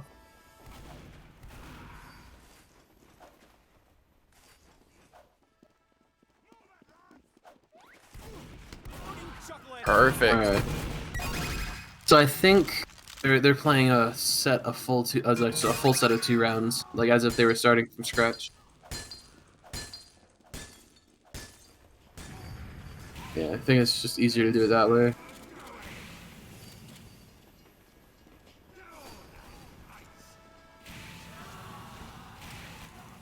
Oh, sprays are on. I just saw this guy spray. Is just the crouching spy spray that you put on the edge of the wall. I like it. I like it.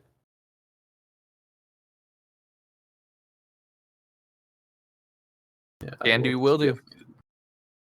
All right, we now have Team Lime on the blue team. H&A hopping back over to the red. Now, the blue team is going to have to make a very quick push. They are going to have to get to the second point with 2 minutes, 59 seconds left. Anything after that, we are going to give the win to H&A. We actually just decided to hard reset. Everyone agreed on it on both teams just to give it a fresh chance. So the last round, I was to say I would push it forward, but I think the last round shouldn't have started. So everyone on both teams agreed to reset it. I'll go ahead and clarify that with the rest of the chat right here. Yeah, for sure. For the rest of you guys that are in the chat. Is the game frozen for anyone else? Yes. They might have paused. Gotcha. If they pause in real time, then it freezes the source TV wherever it's at. So. Okay. Ian, I believe you're muted, so let me go ahead and just I'm not muted as of right now. Oh, I actually never mind. I muted myself for a second in case. Cool. How's it going? Shut up, So it Wave. looks like the rest of the chat knows what's up. Yep. So in 90 seconds, when they unpause, we will see all of the chat messages catch up in game. So that'll be fun. All at once. Good. Yeah. Alice said, or I assume it's Ballas or Dallas says, "Let's go wreck people, dude." I says, "What you think TF2 better on Steam or TF2 Classic?" It seems like a mission. I'd say TF2 on Steam is probably better for me at least, but like TF2 Classic I never really worked with, so I wouldn't really know too much. Yeah, TF2 Classic is like a cool idea, but it just doesn't work too much. It died. Like, yeah, sadly. I don't know. That's if I ever taught myself programming, I would want to make another one of those like TF2 like source engine mods. Yeah, absolutely. Let me check.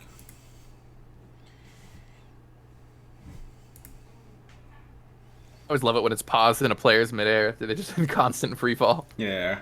Oh, yeah. Shut up, Wave. I'm going to go ahead and give you a yes. I can only handle so much of them before my tongue shrivels up and dies, but salt and vinegar chips, quality underrated. Should not be sleeping on the salt and vinegar chips. Yeah, salt and vinegar is pretty good. I'm kind of the other way around with it. The first few chips are like, ooh, on my tongue. But once I like get adjusted to the taste, then I can just down a bunch. It's like jumping into cold water. Like once your body adjusts, and you're like, okay, oh. I feel that. I respect that.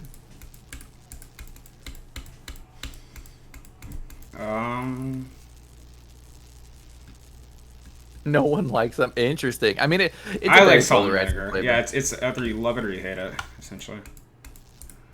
Very polarizing flavor. Does someone want to check in on one of the teams, see if everything's okay on them? Yeah, sure. Okay, I just want to make sure. I don't know what's going on here.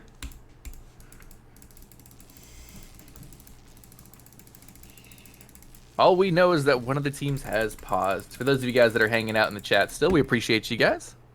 Just go ahead and give the charity a look-see. Remember, this is a charity event. Sorry if I'm plugging it too much. No, you're good. You're good. Absolutely. There is a Twitter message as well, so I mean a Twitter connection if you guys want to use that. Exclamation point Twitter and chat. And exclamation point donate. Appreciate you guys for checking out both of those links. Luca's computer is like dead, and they need a medic ringer. Right. Okay. Awesome. Let me see what I can do here. Oh, okay. So we just need a quick little replacement player then. Yeah. Let me pull someone in. Anyone. Actually, go ask Team 1 and Team 2, I guess, because they're done for the day, I guess. Just someone, anyone at this point. Sure.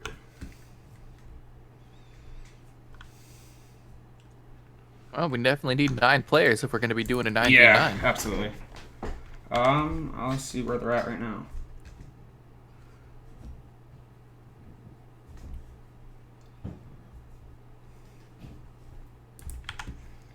Oh, shoot. That's awesome. Okay. Sorry for the very, very rocky event, though. Like, I know it's never always going to go according to plan, but, like, yeah. These things happen, man. No, yeah. These things happen. Each time we've had something screw up. Yeah. The more you do it, the more it smooths over, right? Because this is, if I remember right, this is the 2nd Seasonalander. How many are you running now? We're on number 2 right now. Yeah, exactly. And honestly, I think this is a great event for the TF2 community, especially since we've got so many players that are just willing to hop in and play at an event like this. I think it's been great.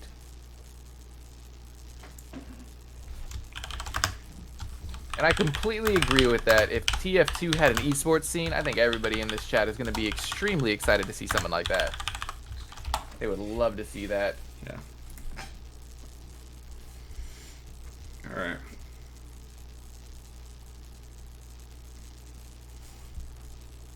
Right. Once we get that replacement player in, you guys he's will be hopping able to online go right ahead. now. Perfect. They're signing it in. They're connecting to the server, and as we can see, that little the medic is just about to hop out here. We'll get a new medic. Yeah. Spring edition was amazing so far, and I love the summer edition. I appreciate it, Loa. Appreciate that a lot. It means a lot to us. Genuinely.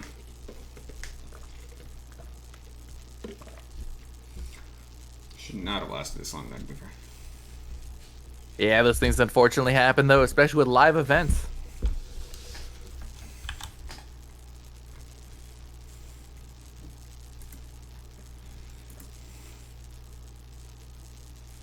Definitely been great to see all these players come together, though. So many names in the TF2 community, so many streamers, so many YouTubers that we've seen.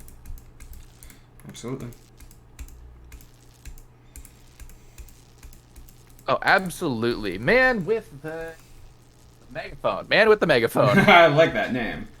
It would make TF2 bigger if they one. ever did put in an esport. Yeah, at this point, I feel like TF2 would be able to keep up with the current level of gaming. Like, does need something to pull in new crowds. Obviously, the game grows, but I think it's just old people coming back, like, genuinely enjoying the game, even with all the downfalls. You know, I would say that's a great thing about TF2 is we definitely have those players that always come back, old players coming back. I am one of those players. I've been playing the game for a decade now, and, you know, every now and again I set the game down for a year or so, and then, oh, look at that, I'm fully back into TF2. It's one of those games that you never quit. You just kind of always keep coming back to. For real. However, I don't think it's only old players. I think we have a lot of new players that have been coming into the game, and with peak player numbers that we've never seen before, I think it's that a lot of new people are coming back in. Or I shouldn't say coming back in. Coming in for the first time. Just like old school RuneScape. Well said, Shut Up Wave. I figured that's what your username was a reference to.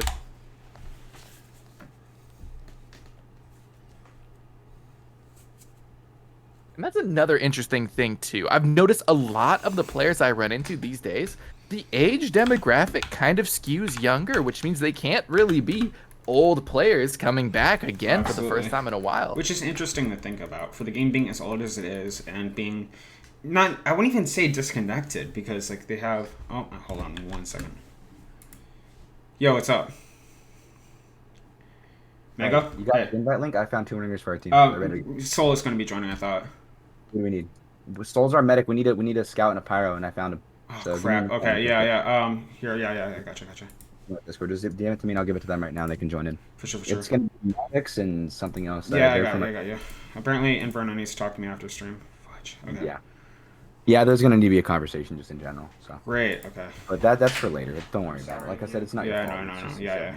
But let me get that invite. Just send it to me directly. Yep, I got you, Chief. Hold on 1 second. Because everyone's kind of just blabbing, like, I'm just going to take charge. Cause yeah, I'm chilling with that, too. I'm just going to be taking charge. So, I got if you want, I can help you run the next one. I don't usually get involved, but I'm decent with administrative stuff like this. So I can try to help you run this next time. Okay, give me that. Thank you. Let me give these people the link real quick. Yeah, should be able to join. Okay, so one joining right now. So invited one. That's Mardix, and then I got Rocksoft. Who should be Mardix? No, I got Mardix already. Dirt. Then I had Cryo Jester joining. Okay. Join up. Okay, Mardix should be in the server here. Alright. Let me just something to move Gen 1, I guess. Yeah. Have you found people? Yeah, we did. Yeah, good. I'm sorry. No. I just I don't think you did anything. Just. Okay, both of my guys are going to General 1 right now. Move them here when you get a chance. Yeah, for sure. Okay, I'm going to move back into my voice chat from here and we'll take care of this. Okay. Okay.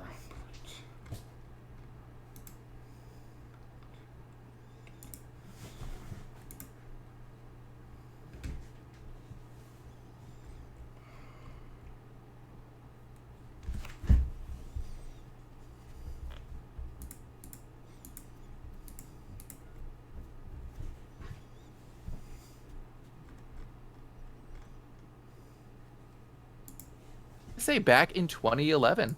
You know, it's one of those games where you keep on coming back into it.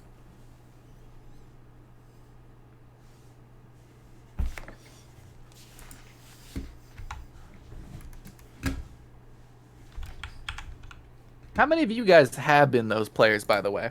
It looks like Lua here just got into TF2 last year, but how long have you guys been into TF2? Like I said, I've been playing just under a decade here, and it's one of those games where I can't say I've quit every now and again. You don't quit TF2. I always hate the idea of people saying like, oh, I'm quitting TF2. No, that's fine. If you're not having as much fun with it, you set it down. It's always going to be there for you when you come back, and you know the TF2 community is always going to be rolling. So, since 2018, 4 years. Nice. We got some players that have been here going for a while. What's going on, Muddy? So, I got them Ahmed, but their Pyro and their Scout have left, yeah. Mango already reached out to a couple people. Yeah, so, and Cool Stuff is just saying that we should just do this tomorrow, like start earlier tomorrow and play this game tomorrow before the finals. Because yeah, that's probably fine by me. People have been burnt. Yeah. Yeah, so I don't know if we want to proceed with like a bunch of ringers or if we just want to try it tomorrow. But all right. I'd say I'm going to put the stream in please hold, and then we will see what goes from there. We might have to start early tomorrow then. Yeah.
Cool. Appreciate that, man. Thank you for getting that set up. Yeah, they should be ready in a second. They have to let everyone out and in, etc., etc. Oh, right, of course. So that's the plan.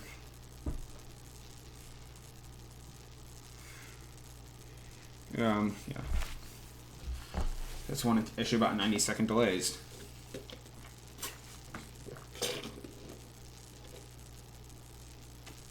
All right, for those of you guys that are just popping in, we're going to be starting up our very last match of the day. We are running one more match here.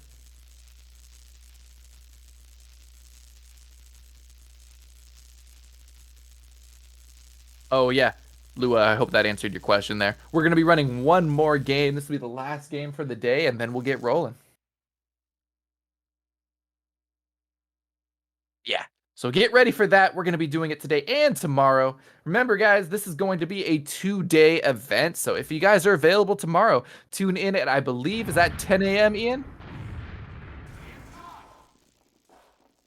Pacific.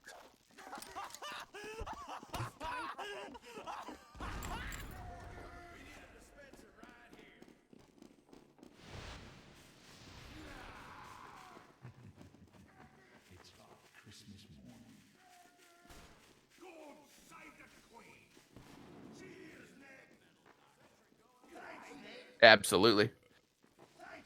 Make sure that you guys check out the Twitter account. We'll be posting up updates right there. And if you guys want to be updated on when the tournament is going to be starting tomorrow, hit !Twitter, get that into the chat, and we will get you all that info you need for Seasonalander Part 2 on Sunday tomorrow.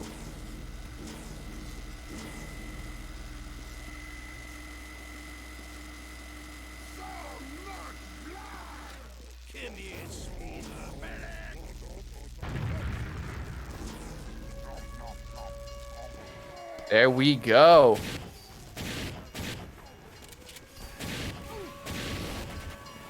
Yo, are we just playing this out?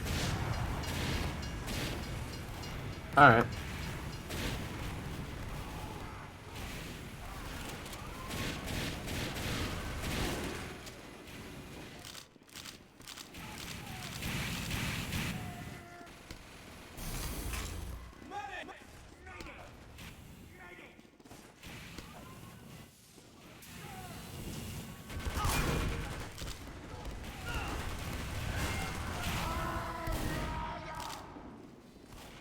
I am here. It looks like we got a couple of players on the blue team still AFK in spawn at the moment.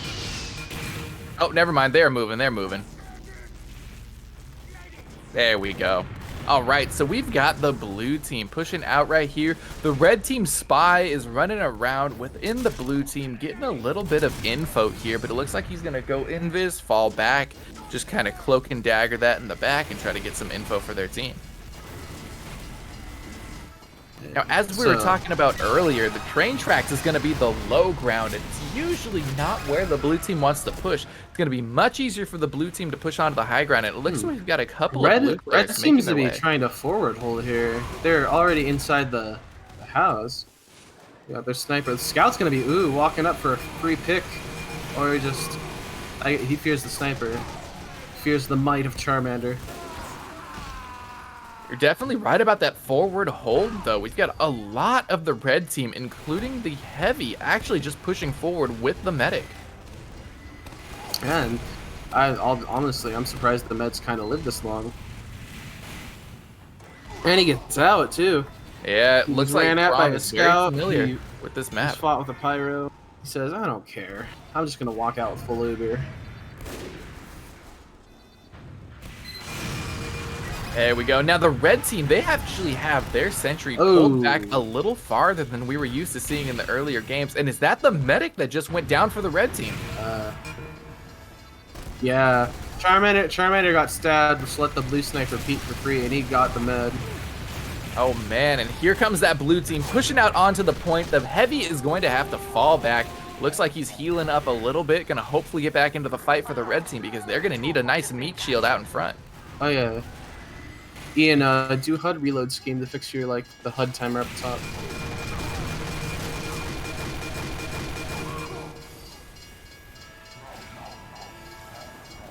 Yeah. Right, red team has full control over this point again. Blue team forced back into their spawn with the red team's heavy once again doing a bit of a forward hold here.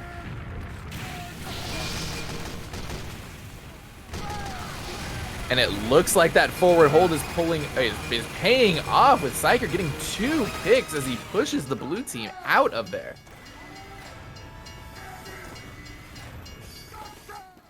Looks like Demo and Soldier are going to be holding up the flank over here on the right. Interesting combination, the power duo. Oh, and there we Pyro's go. coming in. Red team's heavy getting backstabbed just like that. Gonna be pulled out of the fight, and this might be exactly what the blue team needs to get in. Red is all on the right. There's absolutely no eyes on the left. Somebody could just easily walk behind right now for free. No sentry, no combo, no players. It's just the sniper now, but he goes down.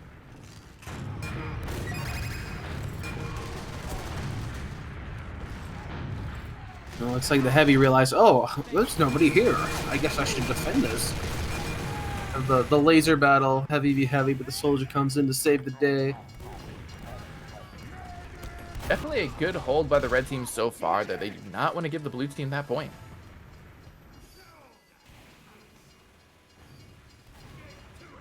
Yeah, I think blue. I think as soon as blue realizes they can capitalize on the left, might see a power play come out of the tracks. The sentry's set up on the far right. This is the first place I've seen the sentry that's not in the little cove, but it's already down. Yep, the sentry is down, but so is Pure Poncho. They're going to be losing their soldier on the next push, and the blue team seems to be a bit scattered when it comes to their pushes lately. They got a couple of players that seem to be bleeding out every now and again, but they're getting a couple of picks on the red team as well, with 2 of the red players now down.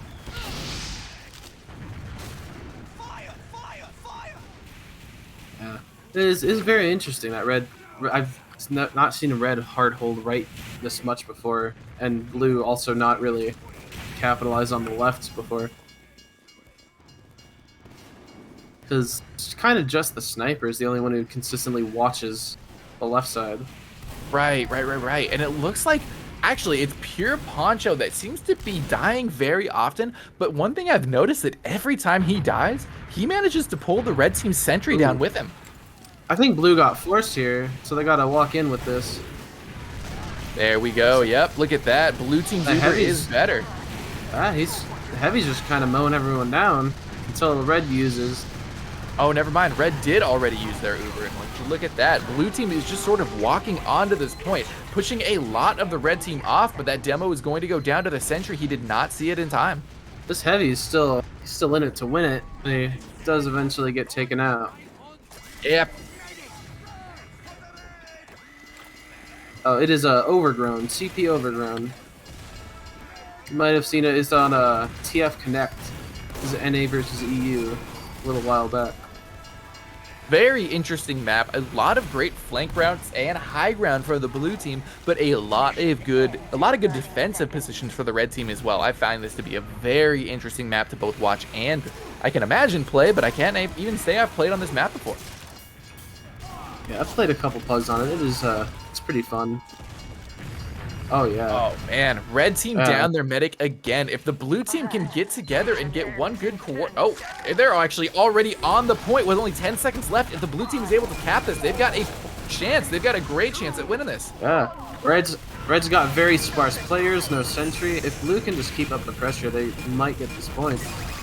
Poncho, unfortunately, getting caught on the low ground, and that is going to be... Oh, but he's going to take out Hintshot with him. Solar Light gets the pick, and just like that, the red team does an amazing hold. The blue team not actually able to cap the first point. Yeah, so red has to hard hold first now, because as soon as they lose it, they will lose the map. Because we are on stopwatch mode.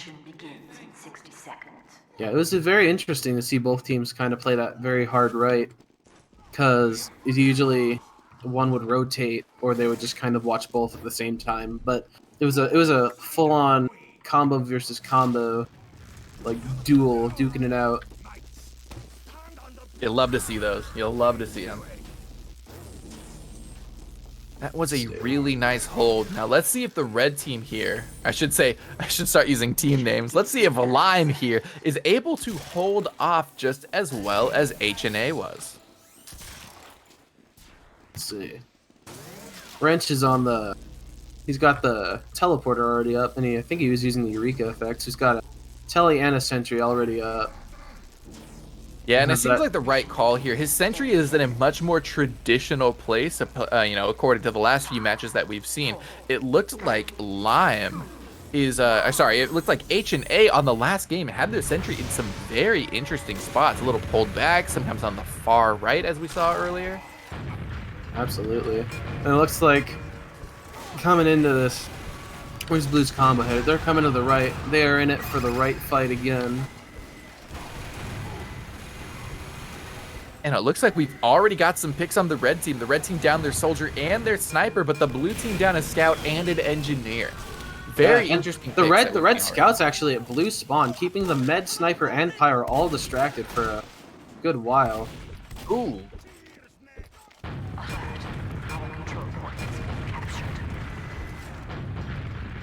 Blue team scout getting a little bit on the point for some reason. I don't know what they popped for. Interesting. Looks like the red team might have been forced to use Uber, and just like that, the red team's medic has been picked. Blue still with full Uber, lots of players. I don't think there's any question they're going to take this point pretty easy. Yep, red team all over this, or sorry, the blue team already over this point. I can't talk anymore. H&A, very nicely done on winning this last match of the day. All right, payload haywire. Payload time.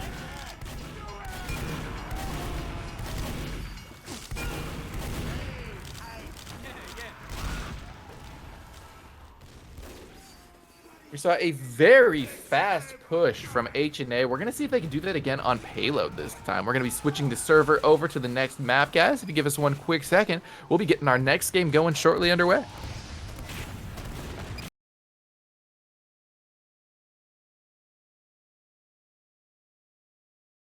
Once again, we want to thank you guys for tuning into today's stream. This is going to be a charity event. If you guys haven't already checked it out, please hit !donate for more information. And if you want an update on what's going to be going on, hit !Twitter. You'll be able to get access to the Seasonalander Twitter account as well. Looks like we already have those in the chat. Please click on both of those if you'd like any more information about today's event.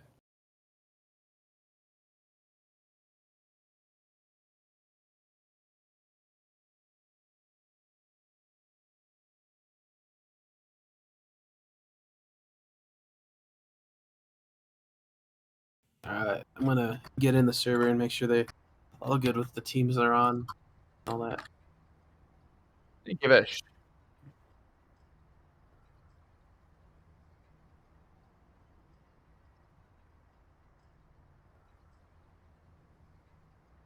Let's give a shout out to today's sponsor, Shadow Legends. Great time to go to our sponsor. We're not actually sponsored by that, guys. That was a joke. Sorry.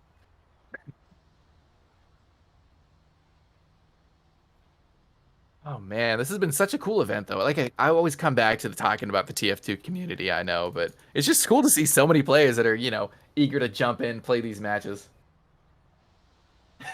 Fran, I should, bro. I should. I didn't want to make this about me though. This is a charity event. Okay. Well, I appreciate that. True. I guess I should introduce myself. If that's the case, if it's an introduction, I'll totally take it. But I appreciate that. My name's Purple, guys. I've been commentating alongside Muddy and Ian here for the matches. Purple Gaming is where you can find me. It's going to be Purple Gaming on Twitch and Purple Gaming on YouTube. Got some great TF2 videos, lots of unboxing videos because I have a problem. Please check me out. Greatly appreciate you guys. I am 50 subscribers away from 5,000 subs, and I'd really appreciate you guys. Wow, thank you. Good looking out, friend. H&A is going to be starting off on blue, and Lime's going to be starting off on red. They didn't have any problems, so they just kept with what they got.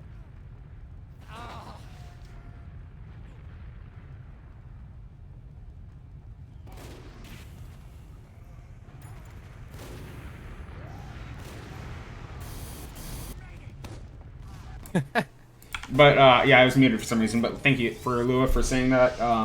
The TF2 community is usually very forgiving with adding new people to the roster. Obviously, there's some people that have their own personalities and such that don't really stick around. But hey, I mean, the TF2 is usually open about it, helping people out, getting more people invested into this great community, those sort of things. So yeah. I think that is a great part of the TF2 community. They're so welcoming to new players. Definitely. They see a new player coming in, rather than push them away, make fun of them, be mad that they're on your team. The TF2 players are just great at making sure that they, they introduce players to how things work. Yeah. Here's a new loadout for you. Here's the weapon you want to use. Here's a nice upgrade. I've always been for stuff like that, to be fair, so that definitely helps. Yeah, no, and it's great to see that. TF2 is the kind of game that does have a bit of a learning curve, so I'm so happy to see that the TF2 community is so welcoming to new players and knows that there's a lot to learn and, is willing to, give them a couple of weapons to try out and try some new loadouts, teach everybody how to play, be a little more welcoming to those players. It's been great. I mean, that's honestly a few people in this chat, actually, not this chat, this game, were new to TF2 when I first started talking to them. We've been very close friends, and and we had a few slots open for the event, so they originally offered for them to join. Some of those being Xanvius, Iho, and we had some people on H&A, but they've had to back out since then. So, but just overall, we've had a lot of we've had a huge variety of people. It's been an interesting ride so far, to be fair. Yeah, but it's been a great day. It's been a great event. Yeah, for sure. And I'm just so happy to see that we are starting literally in 1 second. Blue team coming out of their spawn with the red team spy getting spotted, but they're not able to do anything about it. He's fully invis. They're going to ignore him, get to pushing that cart, and the red team going to be holding a little farther back here at what seems to be a much more optimal point. No forward holds for them this time. The sentry's in an interesting spot because it's kind of overlooking, but it's also trying to hide behind the boxes. Yeah, and I think that's going to be a very interesting spot for it. Yeah. It's going to be pulling to the left a little bit. Muddy, you are our engineer expert here. What do you think about its current sightlines? I think that it's got a good sightline, but I think having it kind of behind the box is a little strange. Because it especially turned away, it takes longer to track and turn around to shoot somebody when it targets. They also had a passive teleporter. The spy went behind and sapped it, so red has no telly right now. Sentry just went down. Oh yeah, and like you were saying, it's a very interesting spot. They were trying to hide it behind the boxes, but just like that, an amazing bomb from the blue team soldier, picking the red team's medic, giving the blue team plenty of room to push in. It looks like the engineer, he's in for the long haul. He's setting up passive on first. He's gonna try and salvage what he can. It looks like the spy's coming in here. Gets the engineer before going down himself, but red doesn't have a whole lot of forces here to hold first. I'll say the red team getting picked off one by one. The blue team doing an amazing job at getting those key picks. But the blue team soldier jumping over, seeing a heavy in his face, saying no thank you, and jumping right back out of there. Oh, blue team Poncho. Oh, Birdo on scout of just inches away from that point. The big Putis man bought his team about a solid 10 seconds off the stopwatch timer. It eventually did go down. Looks like the engineer's already getting set up on second. If they just back out with their lives, might have a chance of getting a foothold here. I'll say the red team here going to have to regroup at a good solid choke. Otherwise, they're going to be bleeding out one by one, especially if Charmander going to be making a nice headshot on that pyro. Oh, yeah. Oh, I think I heard a lock and load, but the demo went down before he could wreak havoc on the sentry gun. Oh yeah, he's on Iron Bomber. That was just the quickie launcher. Blue team's medic, Crom, making an amazing pick on the scout with the nice arrow.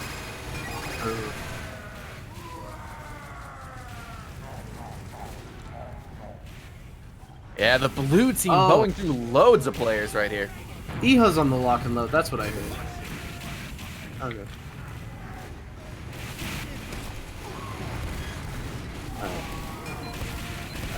Spy's coming up on the sentry again. Spy has just been harassing this engineer, not letting him keep a single thing up.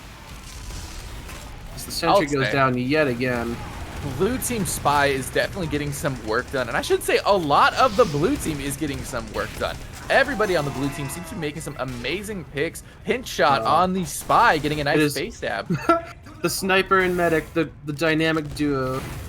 They're still in it though. They're really trying to The Huntsman sniper going to go down alongside the medic.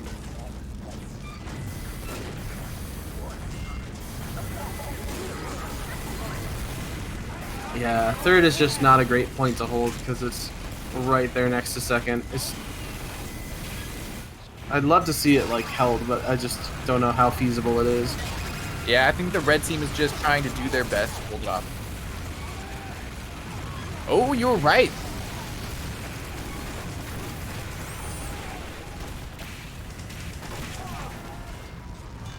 Some surprising picks, but definitely some great picks nonetheless.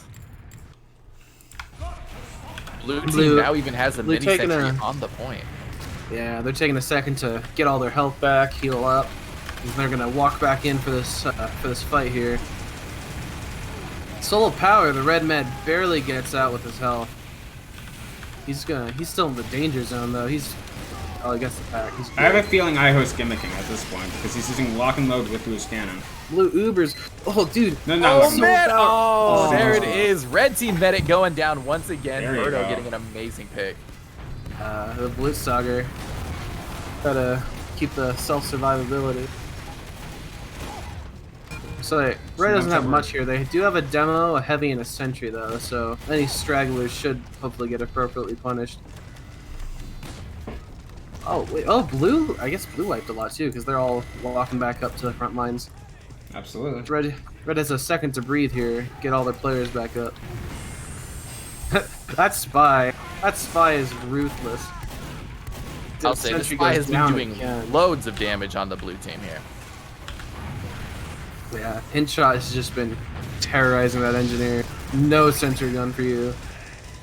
Now, blue team's momentum has been brought to a very sharp halt here as they get into the last point. The red team is definitely positioned a lot better to be able to hold this point, that's for sure. But how long they're going to be able to hold the point is the question, especially because it looks like they're going for a very forward hold here. Yeah, and I do see the blue soldier is on battalion, so I'm interested to see what kind of push they can come up with maybe an Uber and like a battalions for the rest of the people in the squad. Battalion's backup is an incredibly strong banner, especially for both pushes and defense. Oh, absolutely. It is very versatile. For those of you guys in the chat that are not familiar with the rundown of the banner, Muddy or Ian, do either of you guys happen to know off the top of your head what that banner happens to give? I think it's 30% general damage resistance and 50% resistance to sentries. And you also take you take no damage from any form of crit, and you get 200. You get an extra 20 health. It's for the wearer. And I believe it takes 400 damage total to fully activate, with Conch being 300, the 251, the two. Definitely harder to activate, but once you pop it, it's going to be big. Now the blue team actually pushing around from the flank, getting some great time on the cart, as well as some amazing picks. The red team is down about half of their players now. Blue team pushing right on in just about at the end, and just like that, they are going to push the cart, making it all the way to the end with 7-11 left on the timer. Are we sponsored by 7-Eleven? I wish. Are we legally allowed to say that? Not legally. But we can say the number. With the big shout out to today's sponsor, 7-Eleven. 7-Eleven. Yeah. So H&A this time around is not as much a steamroll. 7-Eleven is a very realistic and feasible time for Lime to try and complete. And that would actually move into the tiebreaker, to be fair. If they end up winning. It would be cool to see Koth Undergrove come out for the tiebreaker. Yeah, absolutely. I'd be. Looks like blue team's doing a meet the team here in their spawn, all lining up and taunting. Oh, team times That's the over. spirit. Red team getting set up. I do not see where the sentry is set up for the red team yet, though, because it does not look like it is in the traditional spot. I'm actually not seeing a sentry at all. Oh, here it is. It's coming up now. Get And the there we dispenser go. priority because get that dispenser already busy at work. Yep, probably a good call. As we saw in our first match of the day, prioritizing dispenser on this map can be the right call, as there are very few ammo boxes, at least according to you, Muddy, the engineer expert here. You think it's going to be pretty hard to be able to keep a sentry up without a dispenser? Oh yeah, it's a lot easier to pump out sentries when you have a 400 metal in reserve. So I'm just free camming around. I see a small ammo pack behind on the flank and like a medium in the super far forward flank. There's not very many great places for an engineer to go for ammo. Ooh, we've got a crit rocket coming through, killing the red team heavy. Very interesting pick from the blue team, but it looks like it is working out for them as they may pick one of the main hold classes that the red team is going to want to have on this point. And the red med was about to fight a spy, but got saved by the sentry shooting the spy before he got gunned down. Barely makes it out with his life.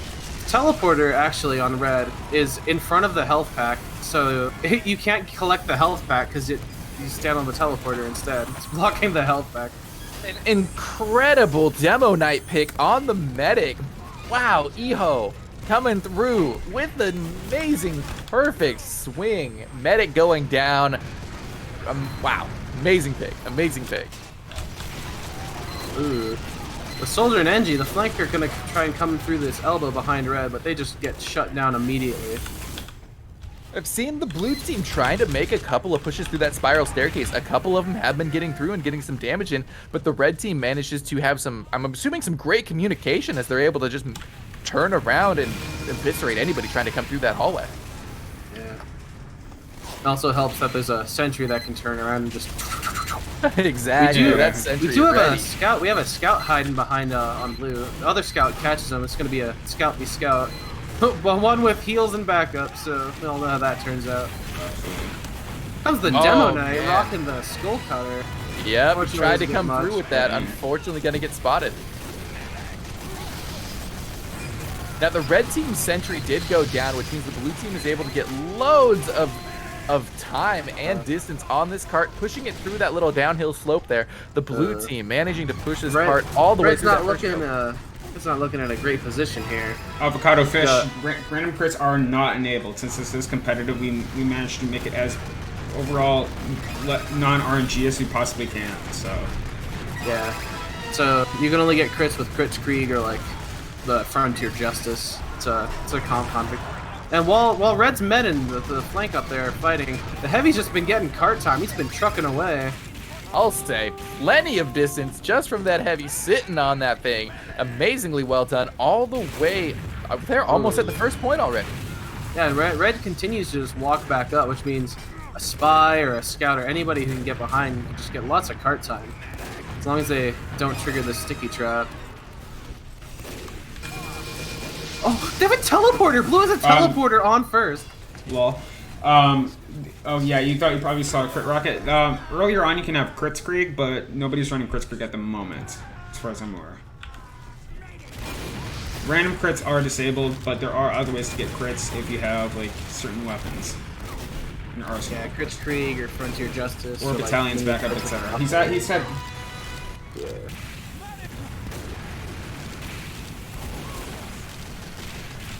Red team getting back forward here, getting back to their original hold as it looks like they're getting ready. The engineer is set up a little more passively. He is going to be all set up on the actual point itself, but the red team as a whole is getting some great forward momentum here and holding off a lot of the blue team's attempts to push.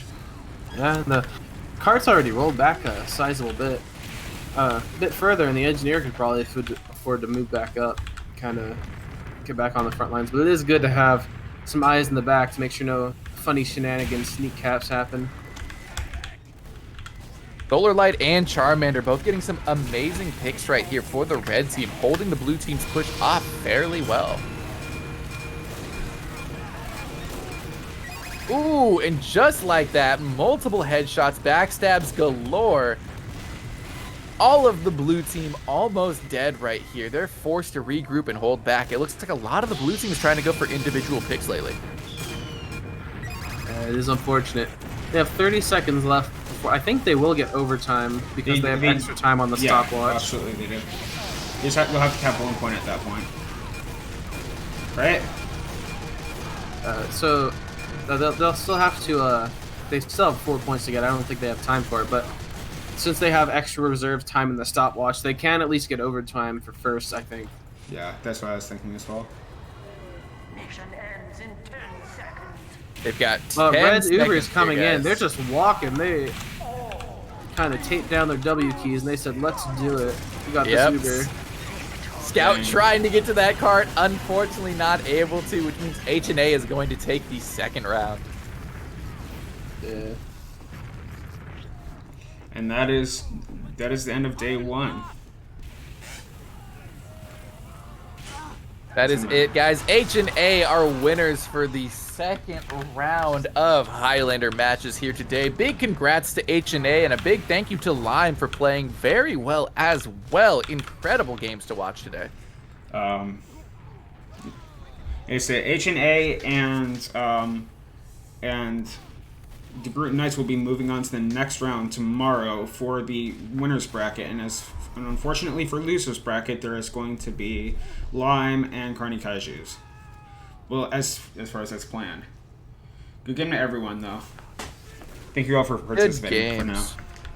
Good games all around. Again, a big thank you to all of our viewers that tuned in today. If you guys would like, please show up for tomorrow as we get day 2 of this event underway. If you'd like more information on everything, please check out the charity and the Twitter by hitting !Twitter in the chat for any updates that we might need to send out.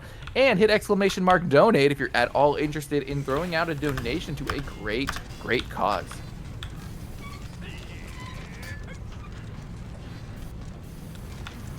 And that will be it for today. Thank you all for tuning in. Wait, do you guys have any final words for now? Muddy, Purple? Nothing at all. I just wanted to say thank you for letting me commentate on this first day. Again, you guys, my name is Purple. I appreciate you guys letting me on. I appreciate all the viewers that came on today, and I just appreciate the opportunity because this is a great moment for the TF2 community. Absolutely. Yeah, thank you, good Purple. games, Thank you, good fun. It's pretty great. See you tomorrow. Yes, sir. See you guys later. Thank you for tuning in.